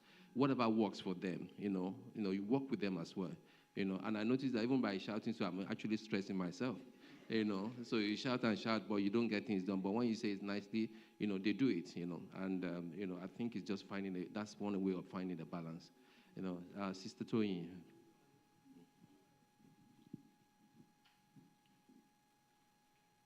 Thank you, Pastor, for that session. My question is on managing children. Have 3 kids with different personalities, and then how do you apply discipline to each of them? So in our situation, we have the 3 of them are different friends, so the way you apply discipline matters as well. So go with each person. But how do you balance it with each, so they don't see it as if, you're favoring one child over another, because this person did this, do this way you handle that situation. And they keep repeating and they go over, you do this. How do you manage that kind of situation? Yeah, that's a tricky one. And I think one of the things, in our homes, we must always remember there are cases where you must deal with them. It must be, you must use the principle of collective responsibilities. So you remember when we were young, there are times it's just one person that offended, all of us get smacked. It's standard. So next time, before you do that thing, we will be the one to remind you, please, we don't want, you know. So, you know, there's that principle, you know. The other one, you know, is to also have baselines, you know. So if this happen, this is what we'll, you know, do. But if you now have a child, so for example, when we were young too, some of us, me, I would rather be smacked than have you speak to me. You understand? So if we do something, I will offer for smacking. You know, I prefer just smack me, and you know, even my wife knows that. I don't want you telling me, you know, because I can't get it off, you know. So, but when we were young, so my mom, for example, will say, Baba de be we need you know, or something, you know. So, but they would try, yeah, you know. So she would say, you know, like, oh, we don't want to speak to you now, because if we tell you off now, you will go on hunger strike, you know. So, but what she would then do is that she will smack me, knowing that that's what I want, you know. Then, like in the night, she will come, and then she will talk to me. Now but that talking now is different. It's no longer a tell off. You know, it's, you know, for example, I pick some of my parenting styles. So my wife knows my children, if I want to smack them, whatever they do, before I smack you, I will tell you, do you know why I'm smacking you? Do you know why I'm smacking you? If they don't, I will tell them, this is why. You see, what that does for me is that in that time I'm telling you, my anger is dissipating. You know, by the time I smack you, I'm no longer mad. You know, I can just give you the consequences. You know, and for each of them, I know our two. I know the ones who doesn't want to be, you know, told off. You know, so I think what happens is you may never really get it 100% right, but like I said, going with the flow, I think you still need to look at each child and deal with them, you know, in the manner. There are some children, if you say to them, go to your room and don't come out today, that's a victory for them. Because they really don't want to see anybody, you know. So really you should do the opposite, that thing which, you know, which, you know will really get at them, you know, and let them understand. And then you say, I think, during our normal time, we need to speak to the children, let them understand that punishment or whatever is not like I'm trying to get at you. It's just that I need you to understand that there's a consequence for if you do this, you know, that is what will happen. You know, but I don't think we can ever get it 100%, you know, especially when you have different personalities. Any other? Are we all satisfied? Are we happy? Yeah?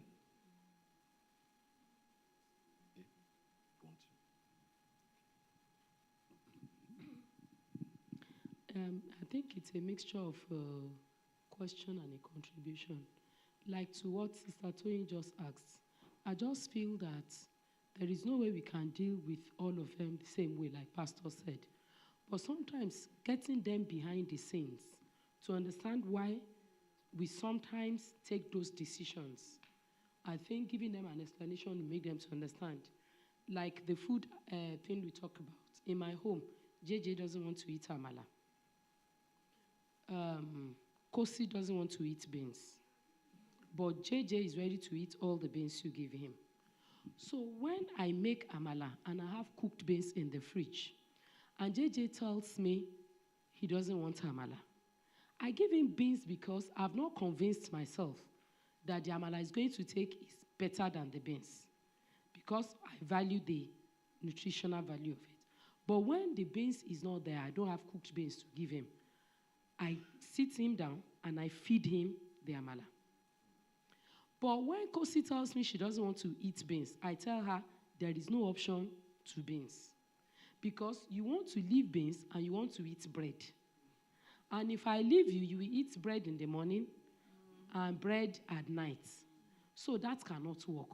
So when they asked me, I had to tell them that, you see, there are 2 times JJ gets away with not eating amala when I make amala. Sometimes, if the amala is not enough, because of that one, I excuse him. And I let them know I didn't give him this alternative because he said he's not eating amala. But because it's not enough, all of you are asking for it, and so that's why I gave him an alternative. And then secondly, when I have beans, I'm like, why do I need to force myself to, because I personally, I'm not convinced that he's not going to take me anything else. I just warm it for him, and then I give him. Because sometimes I joke with myself that maybe because he ate amala too much as a baby. That's why the guy decided to revolt. Because every afternoon, immediately they turn 6 months, they must help me give him amala at the crèche. And he got to a stage, by the time he was like going towards 2, that I started learning how to talk. When you bring the food, he looks and say, I know eat alala. And he started insisting, I know eat alala. He said, you eat amala. I said, I know eat alala. You know? So sometimes, but the day I explained it to them, they understood why Kosi will not get away, because in my head, I don't know if I'm correct or not, I've been told beans is nutritious. You know, we grew up being told, especially those of us who grew up with nurses, that you must eat beans once a day. So how many food are you eating that are nutritious that you now want me to leave you and let you not eat the beans? So that is that. So the question aspect of it is, no, you don't have a question, leave me alone. It's parents that are talking. Okay, so the other aspect of it is the issue of getting children to do their schoolwork. Honestly, that is my hardest battle. That I've had to tell my children, if you continue like this, I will take you to boarding school. Because if I take you to, as much as naturally I don't like boarding school, I will take you to boarding school so that prep time you will learn how to read. And because I also know that I have that problem, I didn't learn how to read growing up. And I saw that those who went to boarding school learned how to read better than me. From primary school to secondary school, it was free ride for me, because except you didn't teach that thing in class, it is not possible for me to fail it. If you taught it, as you are teaching it, it is taken. But when you now get to university where you need extra study, instead of getting the grade you would have gotten, you now start finding that, yes, you managed to pass, but you didn't pass as much. And I don't want them to have that. And I don't know. I have battled that. I don't know. I've told them, I said, this time is your last chance. You flunk it this time, you see me researching secondary school you will go to in Nigeria, and I'm not joking.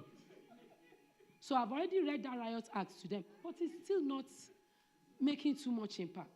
This schoolwork thing, how do we get it done? You see, because unfortunately in Nigeria, they are made to do their schoolwork. There is enough homework. And what they teach them, I'm sorry, that's my opinion. When I came here, I saw that they don't teach them much in school. But suddenly, it gets to a stage, they give them big exam. You want to do 11 plus. The school you are attending didn't prepare you for it. But the normal school you are going at home prepares you for it. If you are passing there, you're sure. Same thing by the time they will do GCSE. So if you now don't learn how to read, how are you going to pass? That has been my worry. Please, I honestly need counsel on that, because I'm at 90,000 on it.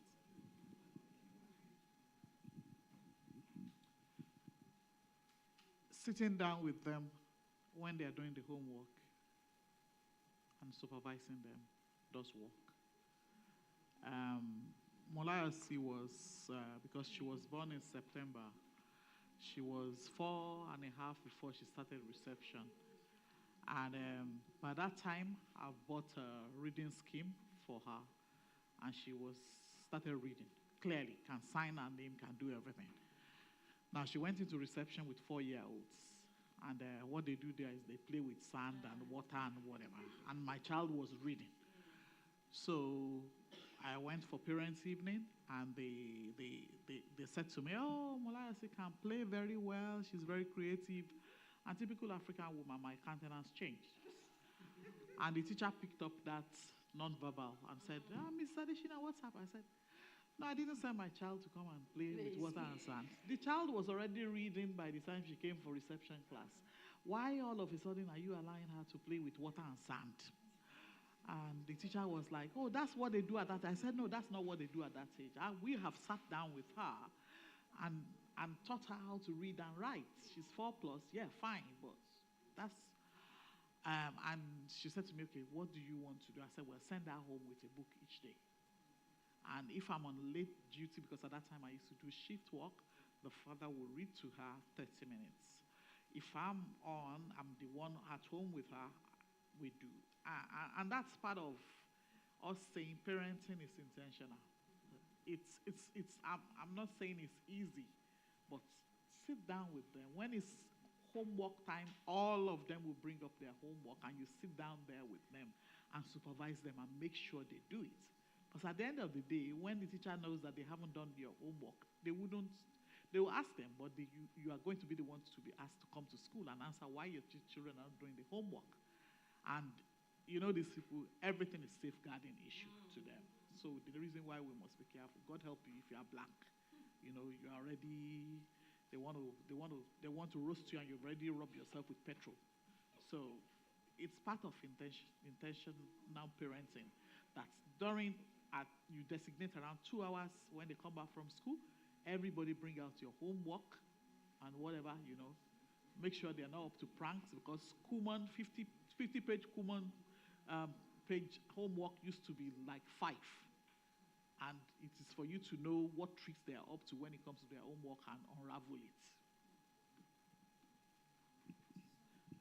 Thank you very much. So, Pastor, I have one question. Oh, are you? Yeah? Oh, okay. Are you satisfied with the answer? Yeah? Oh. Okay.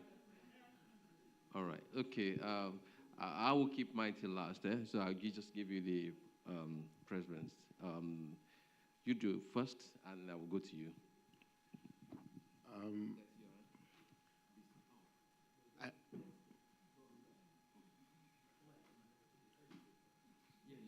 think because we have evening program as well, we can extend it a little bit, because most of us will be staying to pick up our children. So we just we take advantage of that.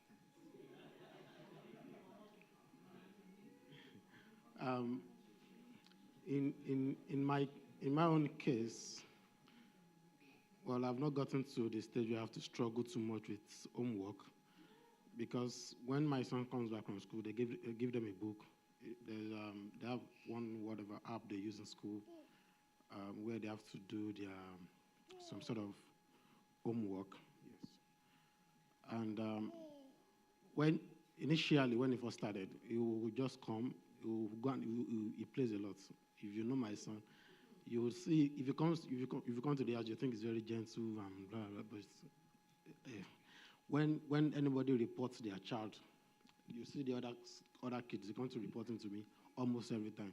And I've warned him that if anybody reports you to me again, you are not playing with any other person in church. I've told him that. But what I wanted to say is that when it comes to homework, now he knows that when he comes back from school, once he's done eating, before he does any other thing, he picks his book, reads it, does the quiz, and then they go an extra mile, do some math, additional. They're not grading it, but he has a self-grading system. So he knows that, I think currently is about 95% whatever, and he monitors it himself now. And just last Friday, yesterday, when he came back from school, he went to pick the book and read it. He finished reading it, and he came to ask his mom for the tablet, because they do their homework on the tablet. And mom said, but it's Friday and I should go and rest. I said, don't worry, just let him go and do it, because I don't want to break that routine with him. He has gotten into that habit already. And one other thing we did was, when he started reading, we got him a lot of books.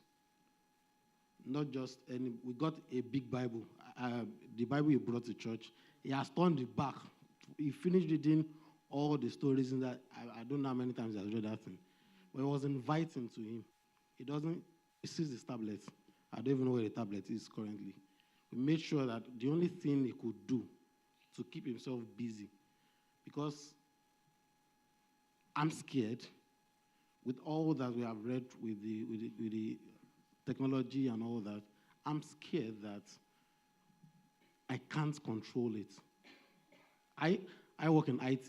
I know the danger.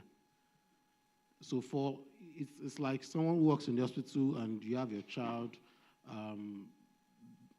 doing all sorts of things that will affect their health. Because you work in the hospital, you know you have to safeguard against it.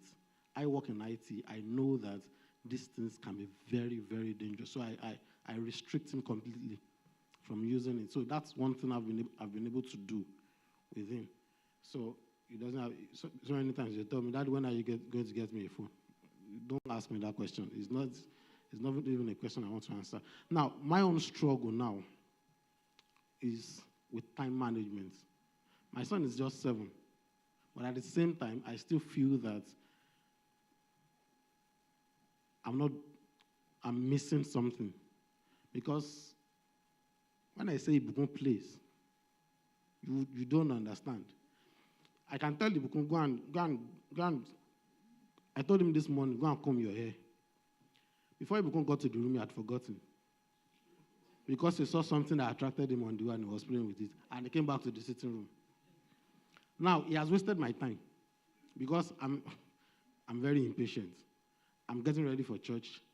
You can take your bath already. You can wear your clothes. So why are you wasting time with all of those things? So that's my own struggle. How do we teach them the importance of time management from this age? Because I don't want to be I know I'm very strict. It's not even, I don't need anybody to tell me. If you know my dad, you know where I picked that from. I think I've had that discussion with the pastor before. So how do we balance that? We struggle every morning. If we can get up by 6:30 and we'll still be late to school. So I don't want to go back to, because now he can wear his clothes, he can take his bath, he can pack his whatever. I don't want to go back to bathing him, wearing his clothes, so that because I want to meet up with time. So how do we balance that? It doesn't have to be pastor, anyone can chip in, can respond to that. Yeah? We have a special child who wouldn't remember things. And this principle might be applicable or might be useful to some other children that are not special. Write a plan, a timetable, and stick it on the wall of his room. After you finish having a bath, he will be reading it. You put some oil on your body, moisturize your hair, brush your teeth, or whatever order you want it, and comb your hair. Sabbath morning, he can read. Let the plan be on the wall, and he'll follow it. And you can also get him involved in that plan. So give him the ownership to that. So when you're doing the planning, you sign up to this. I think he's more likely to adhere to that. Thank you. Okay, Eda BC. Okay.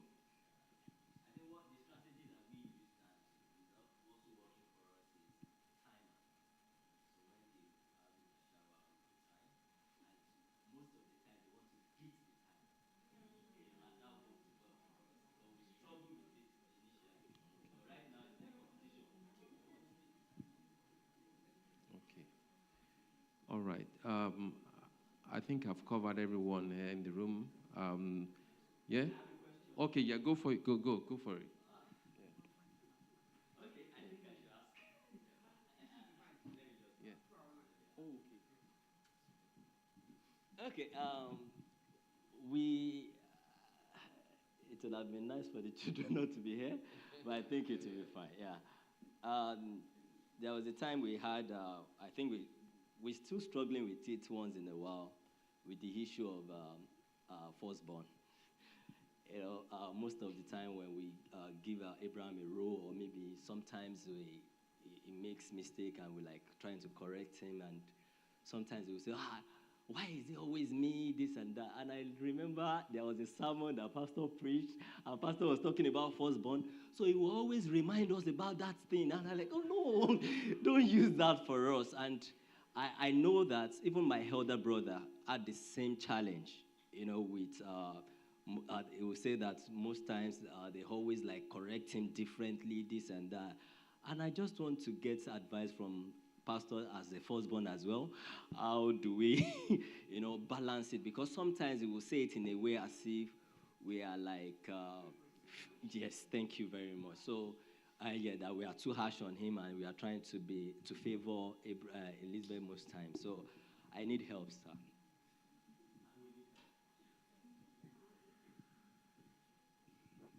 Perhaps there's any other person who wants to answer.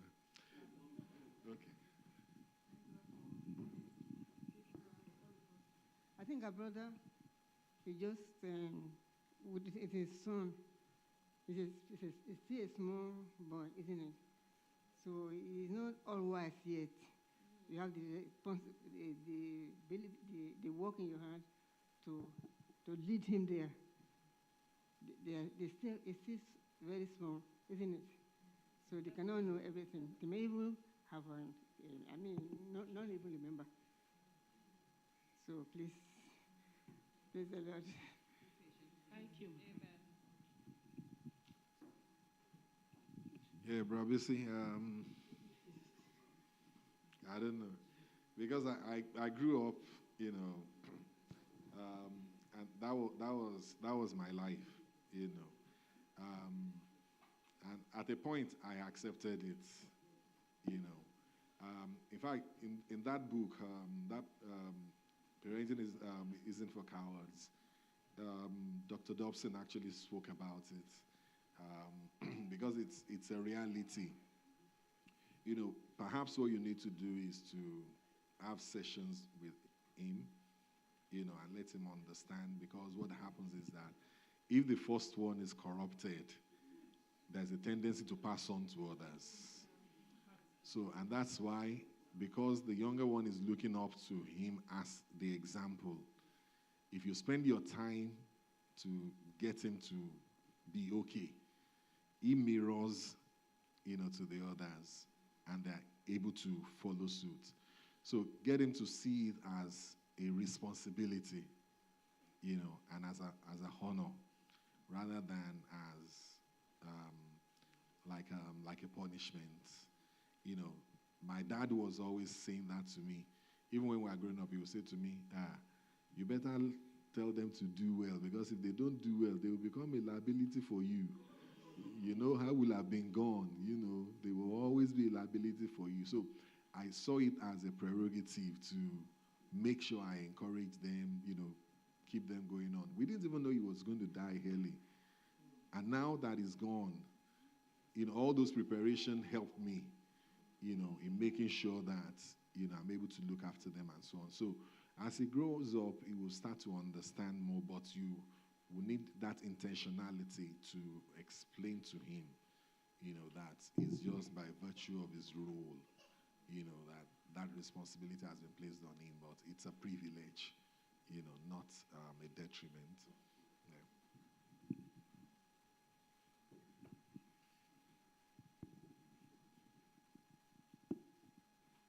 Thank you very much for a section like this. My own question is concerning these teenagers, because that's the stage I am. Actually, for my eldest child, I can't say I have any challenges. We are, probably because she's the firstborn, we have taught her to be very, very responsible from when she was young. And then she attended boarding school. I think that also helped. So she knows what to do at the right time. Once you just tell her to do this, she already knows what to do. In fact, you don't need to tell her sometimes. So I didn't know the challenges of parenting. Teenagers, we are. But with these boys, honestly, almost every day I'm frustrated. I come back from work. This things that you tell them the same thing every day. So it's not as if they don't know what they are supposed to do, but they will not do it. And then I will start shouting. You know, it got to a point that every day I report them to their dad. And there was a day their dad had to say, when I come back next time, I'm taking them back to Nigeria. So at that point, I knew that I think he's seeing me as nagging all the time. But, and because our parenting styles differs, you know, he does not see shouting as, but because I'm already tired, I have told you this thing yesterday, I told you day before yesterday, so I will not know when I will raise my voice, you know.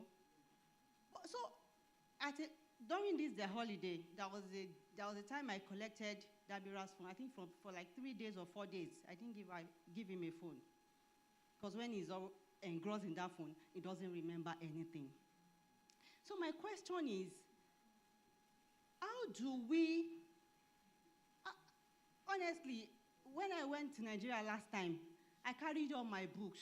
You know, I have this series on Pastor Bisi Adewale, parenting for boys, parenting for girls, Then I remember that I had to go to our house in Ife to go and carry all those books because it's already frustrating for me. Sometimes I don't know what to do. Sometimes I feel I'm too harsh. Sometimes I feel I'm too lenient. Sometimes I feel I'm not getting it. Sometimes I feel I'm missing something. So I just want to know, how do I go about this thing? And at the same time, sometimes I go online to research what is punishment for teenage boys. How do we punish them? How do we, you know, because the Bible, fine, we don't want to be smacking them all the time, but we also need to establish some punishment that if you do this, well, I don't know what to do.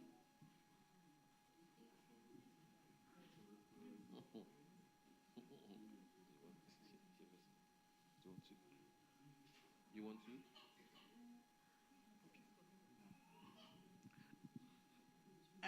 When Pastor was presenting, you think we are, in quotes, a perfect parent. But I just want to say that some of the things that I know now, if I knew it when we were bringing up our two, maybe I would be in the remit of being a perfect parent. I was brought up with aunties or parents who shout. My father will shout. I didn't grow up with my mom. And by the time I had my kids, I'm the one that will shout. And I will shout, and I will switch to Yoruba, you know, because I want to express my whatever. And I had my children saying, oh, Mama started again. When they started growing older, there she goes shouting again. And it took the help of my husband and God to educate me on the fact that my shouting doesn't help. You see, and they are teenage boys. Their hormones are changing, even for the girls too. We used to have a close relation whose 11-year-old daughter, anything you do to her, she would just throw a temper. She would, you know, drag her feet and just whatever. And the mom was almost getting frustrated. Why is this girl behaving like this? Until I said to her, her hormone is changing. This is the time when they get frustrated. This is the time we see them go moody and they don't want to talk to nobody. They want to stay in their room. Likewise, boys too. They are changing into teenagers. So they are teenagers and their hormones are changing. And what I would say, which I don't usually would advise people to use 100%, but which can be very, very effective, is that since shouting doesn't help, you can negotiate with them. Because you want them to do something, okay. Even if it means like you are like trying to pet them to do things and encourage them to do it. And we know how to do that a lot in Yoruba. We call our male children our husbands somehow. I know you understand what I'm saying. Or you know mommy is going to be tired by the time she comes back from work. And this is part of, we're in the same team together. And since we're in the same team together, mommy will want you to do this or that. and prayerfully, I believe it will be effective because they know shouting doesn't. In fact, I would shout, and I used to be anemic, and my heart would just go like that.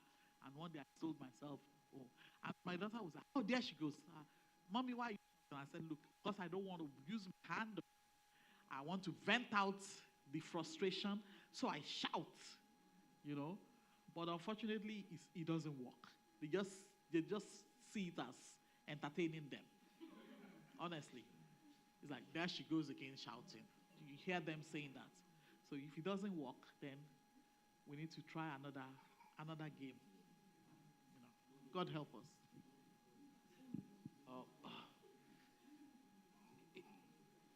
Is it going to be on the same question? Okay, so I will just take that contribution so that we can move on to the next one quickly. Okay, for Sister Maitomi, I think there's no perfect prescription for parenting. There's no one prescription to say this is how you're going to do anything. Our kids are very different. My wife says to me that I'm more protective of my daughter than my son. But I'm the school of thought where I say to my wife that my son is a man, he's going to provide for his family. I need to be tougher on him 10 times more. Lady. Not because of protection, but because I see that if I don't touch him, if I leave him the way he is, I will meet him the way he is. Because he's extremely playful. But what I do often is I would insist on what I want him to do. I will keep telling him, you're going to do this, and you are going to do it. Just insist on what you want them to do. And when you come back, you keep asking them the same question. Have you done it? Find out it's the phone that is making him not do it, take away the phone. They don't like not to have a phone. They don't like not to have their bank card. Take it from them. Whatever you know they like the most is what we attack. Football, I close all the TV in the house. Take away all the remote controls. Just make sure that whatever they like is where you stand and wait for them. Whatever you want them to do, you get them to do it. Another thing I found very effective is dialoguing. Sit down. I don't mind. My wife says I can talk. I say, yes. If I pick my daughter, for 3 hours, we'll be communicating on a particular issue that she has done wrong. And she will be attacking me and telling me, in this generation, we don't do that. I said, no, that's your generation. But I'm telling you. And then we will fight, and then we will argue, and then we go from what God wants to what a parent wants and to what I think is right and what is logical, and we will fight it out until she apologizes about that issue. And I will not let it go. I will not smack you, but we will discuss it. And I will not be tired. My mother used to say something. As long as we have these kids, we continue to have reasons to discuss. But as long as they're with us, even when they're married, we'll still keep discussing. So you will not stop, and we carry on. We cannot give up on them. We cannot give up on them. Because if we give up, nobody will take up the cross for us. And I think that's what, there's no prescription for them. We just keep talking about it. Sorry. Yeah, you can come in. Come in. Yeah. Whilst waiting for the Fikayo, I just want to just open mine to Pastor as well, so he can just prepare for it. And it might be just for the entire house. The question is, you're trying to help people with parenting, and you know that they're not doing the right thing. Now, you keep addressing the issue, and they see you as you are too strict or think that you're overdoing things. And you know deep down your heart that if these things will go wrong, yes, they will take the bulk of it, but you will still get out of it. and as Christian as well, you know that, your conscience is not, it's pricking you that this thing is not the right thing to do, but they are not listening. I mean, at what point do you stop, or do you stop at all and just let it be? That's one of mine. Not to mine, but to others. So you're trying to help people. Because at the end of the day, I think his elders always say, your salvation should start from your own house. So if you can't be helping people from outside and you can't help your own people, if you see people who are close to you, either friends or families, and you know that they're not doing the right thing, and you know that this is not right, and you're trying to help them, but they don't see it as help, but they see it as if you are kind of victimizing them. At what point do you draw a line and say, you know what, I just close my eyes and whatever happens, happens?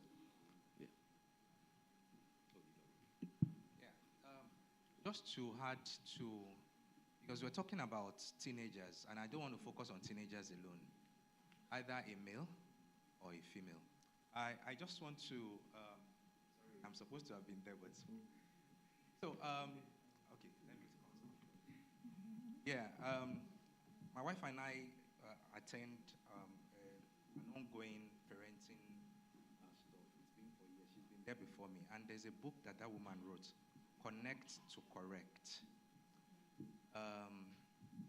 I can yell. My wife can yell. Or we used to. But the first thing the woman told us is that it doesn't solve anything. In fact, it impacts your health. And eventually, it's what Pastor was talking about the games. I've forgotten the name we call those games. Power games. You are creating power games. Oh, yeah. And it gets to a time they get used to it, or they switch off. Yeah. And please, we shouldn't get to that point. It's frustrating. What she told us was, we need to understand each of them. Now, connect with them. It's a lot of work. And that's when we know, Pastor said something, said, parenting is intentional. Yeah. If we want to place our jobs above parenting, we're doing ourselves disservice. Parenting is intentional, and we have to spend a lot of time with each of them. My wife was talking about different personalities. We have to sit with them. Now, connecting with them means that love. They need to understand that regardless of all that is happening, you love them. Mm-hmm. They must establish, every child has an emotional part. No matter how tough the child is, there's an emotional part. And you will know, when they are happy, you will know. There's a time they will. So we need to be intentional to connect with each of them and understand where there is a disconnect with them. And, teenagers are different. Genders are also different. So we can't use what we are using with one to balance with the other. So how do we connect with them? It's about what is that thing that you think is important to them. There are themes, there are discussions, there are different things and looking at the right time to also connect with them. With that, you are able to first establish. You're not trying to correct that thing. Because once you move, I don't know if my wife will remind me of that quote. Discipline is not an emergency. Discipline is not an emergency. And the problem is that when they do something now, we want to ensure that, that's how we are. That same time, I want to deal with that. When we are dealing with that under anger, we are not doing the right thing. And even psychologists also says that the two times in life of a man that we should watch is when you are very angry or when you are too excited. Don't take decisions at those extremes. There are two extremes. So discipline is not an emergency. It's not that we are taking our eyes away from dealing with the issue. But we need to first find the right time to calm down and connect with this child. What is happening? I'm not saying it's easy. It's something because we have a teenager, we have a preteen, and mood swings, emotions, as Stafumi said, also was coming in. But one thing we have to start doing is each of them, we have to look at times. So we look at times that is important to first connect. And we now see, are you seeing the same thing I am seeing? Is this how we need to? And that's why she was asking. One person will say, this is how you dealt with this person. This is the way you dealt with that person. So what we have established is that, and what she said is that, I know my wife had read that book. I didn't read the book. I did a summary of the book. But I think it's important that we understand what matters to them, not necessarily when we take it away alone. If you understand what is their love language, we need to understand their love language. When we speak their love language more, they connect with us. Now, there's a time that they will come to us and they will want to speak their whole heart. Now, that is the time we're also telling them what they have done wrongly and how bad they have hurt us. At that time, they are recognizing the impact and effect of what they have done. Now, that doesn't mean that you won't correct. The next thing is that we now build a lot of, this is what you've done. This is the consequences of your actions, especially when they are relaxed. So they are like, okay, and we all agree. And we actually documented this. It's like you're having a prospectus in your school. So if you do this, this will be your consequences. Consequences doesn't have to be capital punishment. It's about removing privileges. You need to start removing privileges. And we all know that, look, I've done this. This is the result. And when you see the result, you are knowing that it's already agreed. This is the result. And once the actions are increasing, also the book is also increasing. But when are you supposed to get the time? You have to wait for a time to first connect and let them understand the challenges. Now, different ages, different approaches, different gender, different approaches. But I will tell you, it's a lot of work. It's a lot of work. The first thing is that discipline is not an emergency. That's the first thing I learned. The second one is connect to correct. And the third one is that you don't leave out the consequences. Because once you leave out the consequences, that's their brain. And we all passed through it. Once there are no consequences, you just feel you should do it again. So I think if we can look at those 3 steps, gradually we will start making some changes. My sister, the day you stop yelling, they will tell you. There's a testimony, we have a large group. Some parents said, Mommy, you are not yelling. What happened to you? I'm telling you, Mommy, what happened to you? And she told them, not her, but many parents will say, are you not happy that I'm not yelling? They said, yes, the house is at peace. And, they don't even know what you are doing because you are the one that knows you are connecting. They don't know you are connecting. They don't know you are intentionally doing what you are doing, but you are seeing results, and you are having a peace of mind. So I think we should all try. I can recommend the book is on Amazon for anyone that want to buy. We can just buy and read and start thinking of. There are different books. Discipline is not an emergency. Connect to correct. There are 2 small books. You can finish in 1 week and apply the lessons there. Yes, back to my question. I think, should we take that to be the last one? Are we all happy for that? Yes? Is it on the same line? Yeah? So I was reading a career booklet, and they said that in general, men, you don't give up on a boy until they're about 21. Girls catch up quickly. What you would tell a girl that they will take and discover themselves, and it's easy. For a boy, it's a bit longer. So if you think that your son, you have made up your mind, you've done something for them, is a lie.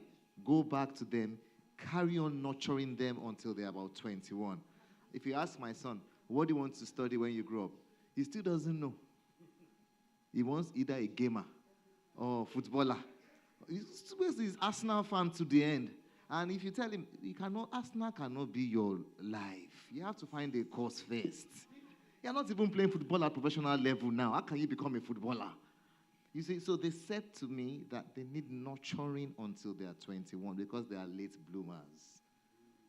Women catch up quicker in life. So we must remember these things. So you think that they are stubborn, They just don't know. They just can't be bothered. They are nonchalant about it. It doesn't really matter. But we can't give up on them. It doesn't mean they will not succeed. Thank you, Elder. Yes, I just want to, just on a general level, that we shouldn't forget, that our children, just the way we say we've taken A, B, C from our parents, our children too, they're taking from us, as well. I think it's well established. In terms of disciplining our children or speaking to them, shouting is not an option.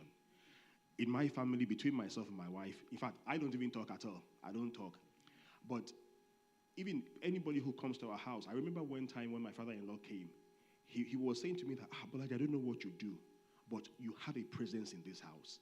And I don't really say much. We will talk, we will chat with everything, but I don't even abuse them. I don't yap them. I don't do anything. But when I'm at home, they know that somebody is at home.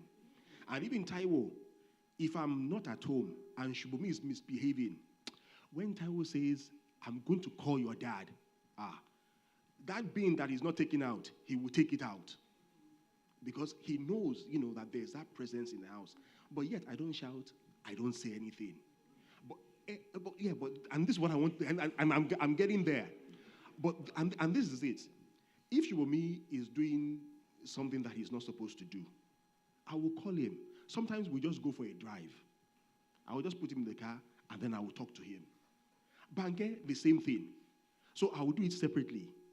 So the issue where I think it was, Mr. Tony was saying something about, children, how do you deal, with them, separately? Yeah. So I'll take one separate, I'll take the other separate. And I'll let them know the consequences of their action. Look, when Shubumi was a little bit younger, he was a little bit, rough in school and everything like that. And if you ask him now, he's downstairs. I bought him the book of George Best, the footballer. George Best had one of the promising careers in life. But what ruined his career? It was booze and women. So I got him to read that book. And since I got him to read that book, his perception, of life changed. And I said, there is no how you can be if you don't have, a focus or a purpose in your life. You can do everything. You can have money, you can have fame, but you will just simply end up that same way. The other person I used as an example to him was Paul Gascoigne as well. Paul Gascoigne too had a promising life. So my own approach to him or to my own children is that I show them positive examples. In fact, I always use Dr. Wale as an example. I say, look, if you want to have look, see people. You see people, in church. I say, look at A, look at B, look at C, look at them. If you really want to be, then you must have positive role models. And that is one thing that is lacking in this country. For our black children, there are not many positive role models. For your sons, as you were saying, attach them, let them have mentors. Tell them, speak to Elder Olatunde, speak to Elder Boris. In this church, I have young guys, that come to me. The things that they cannot even say to their parents, they will tell me. They will speak to me, they will tell me. So, in terms of approach, and Elder Fikayo has mentioned one or two points that I wanted to make. Our approach must change. Our approach must change. If we are doing something one way and it's not working, change that way. Find an alternative. Sometimes something happened in our house about 2 or 3 years ago. It's about this plate issue. They will eat and they will pile up plates. And there was one day I came back from work and the whole kitchen was, and I was really mad, that day. And then I didn't say anything. I just told my wife, I said, look, this is it. There's only 4 of us in this house. Take all the plates out of this house and just leave 4 plates. So, say if all the plates are dirty, now tell me how because when you have like 20 plates, then you take one, you're not watching. You're taking another one. You're taking one, you're not watching, you're taking another one. So I said, I don't want to see any plate at all in this house again. There's only 4 of us. So for that 1 month, we only had 4 plates, 4 spoons, everything 4. It's only 4 of us. So you now tell me. But they got the message. I didn't say anything. They got it. They got it. And since they are down, you can ask them. It does. Everybody knows. The one who is hoovering this week knows they are hoovering. The one who is washing the plates knows they are washing. And they know that they will wash the plates after. And a standing rule is that if I get home tonight and I eat, that plate must be washed today. So it doesn't fall over till tomorrow. It doesn't fall over, you know. So you must do it. And I always tell them, in fact, the last time I got angry, I used you as an example. I say, if you are living with the additionals, can you do that in the house? Yes. So again, you can cite positive examples, you know, so that they can know. You know, they can connect. And I was saying to them, you won't do that in Mommy Gio's house. You will wash the place there and there. So I said, what is different here? You go and do it. And they went and they did it. You know, so please, but in everything that we do as well, let us use love. You know, let us use love. Because in every single thing, you know, you use one hand, you know, to chastise. You use the other, you know, show them love.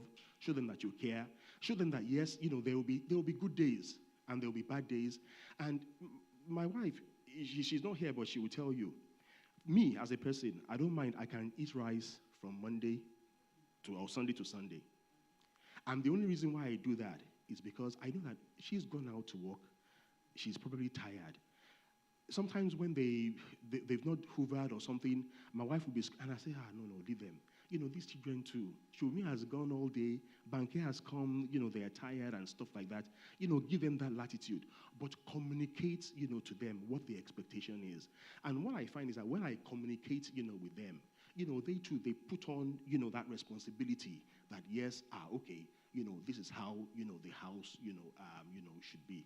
So I pray, you know, that, you know, for those, you know, who have teenagers, that, you know, the Lord will give us, you know, that wherewithal, you know, to be able to look at ourselves as well. Because most times the problems are not even with those teenagers, though. The problems are with us, our parents, you know, just ourselves. You know, we want them to behave in a particular way, but we are not trying to understand, you know, how each of them, you know, how they are. And every child is different. Even twins are different. So the way you will speak to one is different from the way you will speak to the other. I always say, I don't advocate it that, you know, in families, you know, don't be too political. But there's some situations where you have to be diplomatic, you know, among them so that you can achieve, you know, what you want to achieve. And if they need to know, you know, that one is weak in the other area, discuss among them. Let them know that, you know, your sister is weak or your brother is weak in this area. You know, this is why, you know, he or she is not getting this kind of punishment, you know, because of X, Y, Z. And you will see that when you communicate, you know, with love, you know, with care, you know, with purpose, you will find that, you know, you work together, you know, as a family unit. And to answer your own question, the question that you answered, my simple answer to you is pray for that family. If you can't change, you know, what they're doing, if you can't influence, you know, the way that they're training up their children, you know, pray for them. If nothing works, I believe prayer will work. Yeah.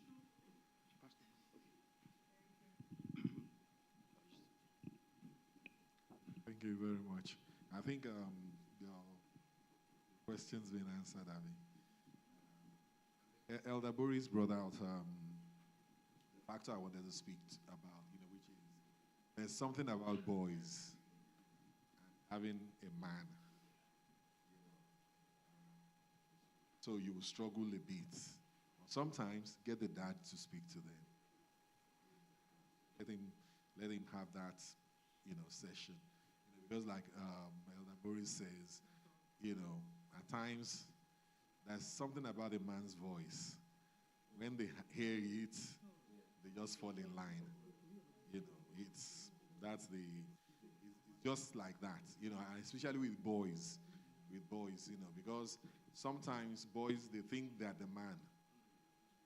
When they realize there's another man, then they kind of get it, you know. And there are times, you know, I mean, my wife knows that there's been a time we really fell out with Ayobami, and I packed this stuff for him, and I gave it to him. You can go. You are free.